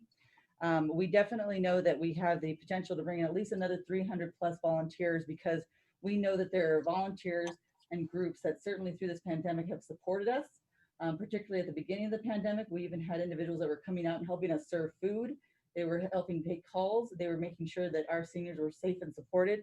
We definitely see that there is opportunity even with our home services program to grow our volunteer base quite significantly to support us. Perfect. That's good news to hear. Thank you so much. Councillor Pena, and then Councillor Borrego, and then Councillor Sena. Thank you, Mr. Chair.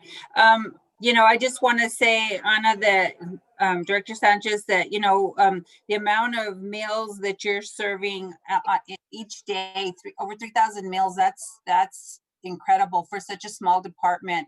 And one of the things that I talked to Director Yara about, and I've said this in council meetings or budget meetings in years past, is that senior affairs has always had such a small budget, and I know there's a decrease, pretty significant decrease this year of 18.3%.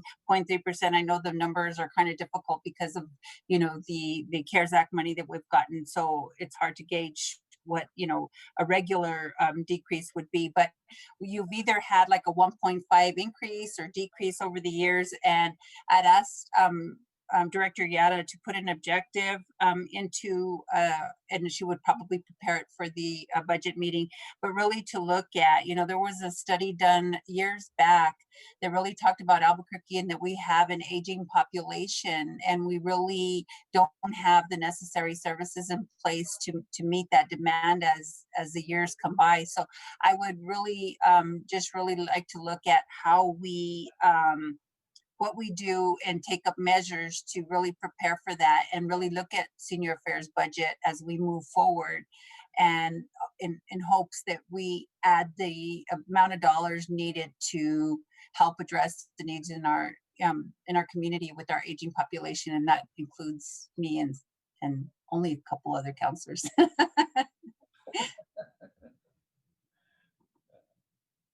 Thank you, Chairman. Thank you, Chairman Benton and Councilor Pena for that. Certainly something that we appreciate very much, and it's very much done by the staff, the very dedicated staff, and we know that we're that critical support network for our seniors in our community. So thank you for that consideration. Councilor Bassan. Sorry, excuse me, Councilor Borrego, and then Councilor Sena. Thank you, Councilor. I also wanted to echo what Councilor Pena said.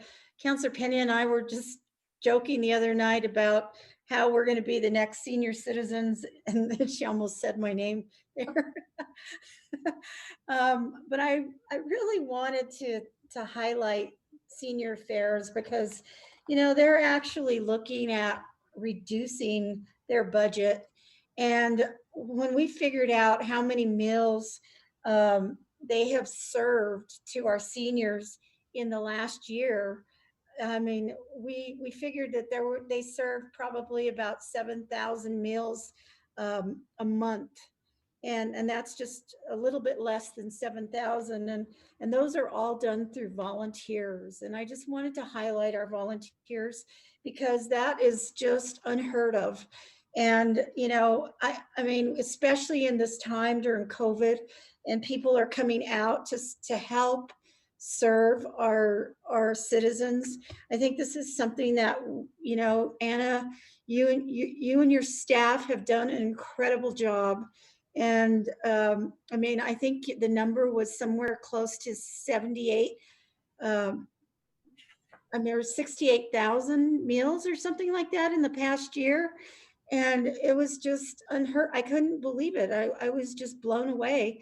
And I just, if any department should be getting an increase, it's probably yours.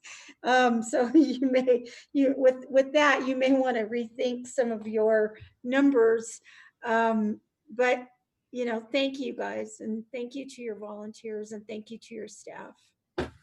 Chairman Benton and Councilor Borrego, thank you so much for those comments. Certainly our budget over the last few years has also been part of the National Senior Games. There's been some fluctuation because of remember that wonderful event that we had a year ago? That now we can't believe that this pandemic is now what we're talking about. So thank you very much for those compliments. We actually, just as of yesterday, it was 390,000 meals that have been prepared since March by our staff. And we're talking about the individuals that come out at 4 o'clock in the morning and are at our centers preparing, always with a smile, and sometimes the only person the individuals see each day. So I'm just very, very grateful for the support and for our staff's work. Councilor Sena. Thank you for that, Mr. Chair. I just want to thank Director Sanchez. This afternoon we got to serenade our seniors, which was an incredible incredible event. It was approached, we first started talking with the state ombudsman and the aging department, as well as the senior affairs, and we really just jumped on it and acted really fast in getting mariachis and our local car clubs to visit our long-term care facilities. And I just want to thank you and your staff for really stepping up and preparing those goodies, and your volunteers as well. A lot of them were volunteers, and getting to meet them in person was really great to see. And I hope all of my fellow counselors get to check out the event at some point, as we're going to be going to other facilities and visiting them and sharing some care and kindness to our seniors. But I'm glad that you brought up Senior Olympics, because there's a question to this, I promise. I know that so many of people, our own residents, really stepped up during the senior games and volunteered for that. And I know you were just stating that we need 300 volunteers, and how much work and incredible work that we're doing, and great projects, having mariachis come and car clubs come. So, was there an ability to retain some of the volunteers, or reach out to them and ask them if, you participated in the Senior Olympics and you gave some love and kindness to them? So, would you be willing to extend your volunteer time? Just curious if we were able to retain any of those volunteers. Chairman Benton, Councillor Sena, thank you so much for that question. Actually, certainly we have. Certainly we created so many different volunteer groups, whether or not they were companies, organizations that continue to still support us. In fact, you'll be getting these wonderful playing cards that we actually had one of our former sponsors, Western Sky, actually prepared playing cards for us to give out to our seniors. So we still continued. The beautiful part about the National Senior Games is that it kept giving. Our community has kept giving. Our private and corporate sponsors are still giving, and they recognize that our community needs us now. So we certainly have been tapping into all of those channels. So thank you. And thank you for your support today. That was wonderful. Thank you. That concludes our presentations on the social goals. Thank you, Mr. Davis, and all the department directors for guiding us through that discussion. And I need to finish up with 3 motions that we'll need to vote on for deferrals of the bill. So on R98, which is adjusting appropriation funds for the operating of the government of Albuquerque for fiscal year 2021, beginning July 1st, 2020 and ending June 30th, 2021, and appropriating capital funds, I move deferral to October 8th. Second. And there's a second from Councillor Gibson. And who's going to call the roll? Councillor Bassan. Yes. Councillor Borrego. Yes. Councillor Davis. Yes. Councillor Gibson.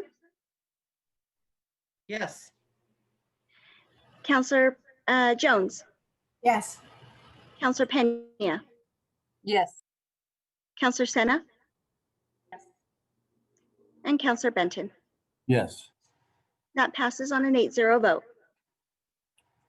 Thank you. And on R99, establishing 1-year objectives for the city of Albuquerque in fiscal year 2021 to meet our 5-year goals, I move deferral to October 8th. And I see a second from several people. Councillor Pena.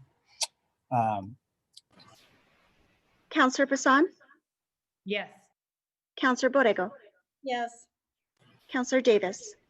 Yes. Councillor Gibson. Yes. Councillor Jones. Yes. Councillor Pena. Yes. Councillor Sena. Yes. Councillor Benton. Yes. That passes on an 8-0 vote. And last but not least, this is the bill sponsored by Councillor Pena and Councillor Sena. I'll go ahead and move the deferral R85, supplementing priorities for the capital implementation program of the city by implementing a racial equity criteria to be used in the development of the plan. I move deferral to October 8th. And Councillor Sena was second on that. And Councillor Bassan. Yes. Councillor Borrego. Yes. Councillor Davis. Yes. Counselor Gibson, Yes. Counselor Jones, Yes. Counselor Pena, Yes. Counselor Senna, Yes. and Counselor Benton. Yes. That passes on an 8-0 vote. Thanks, counselors and administration, and there being no further business, this meeting is adjourned. That's right.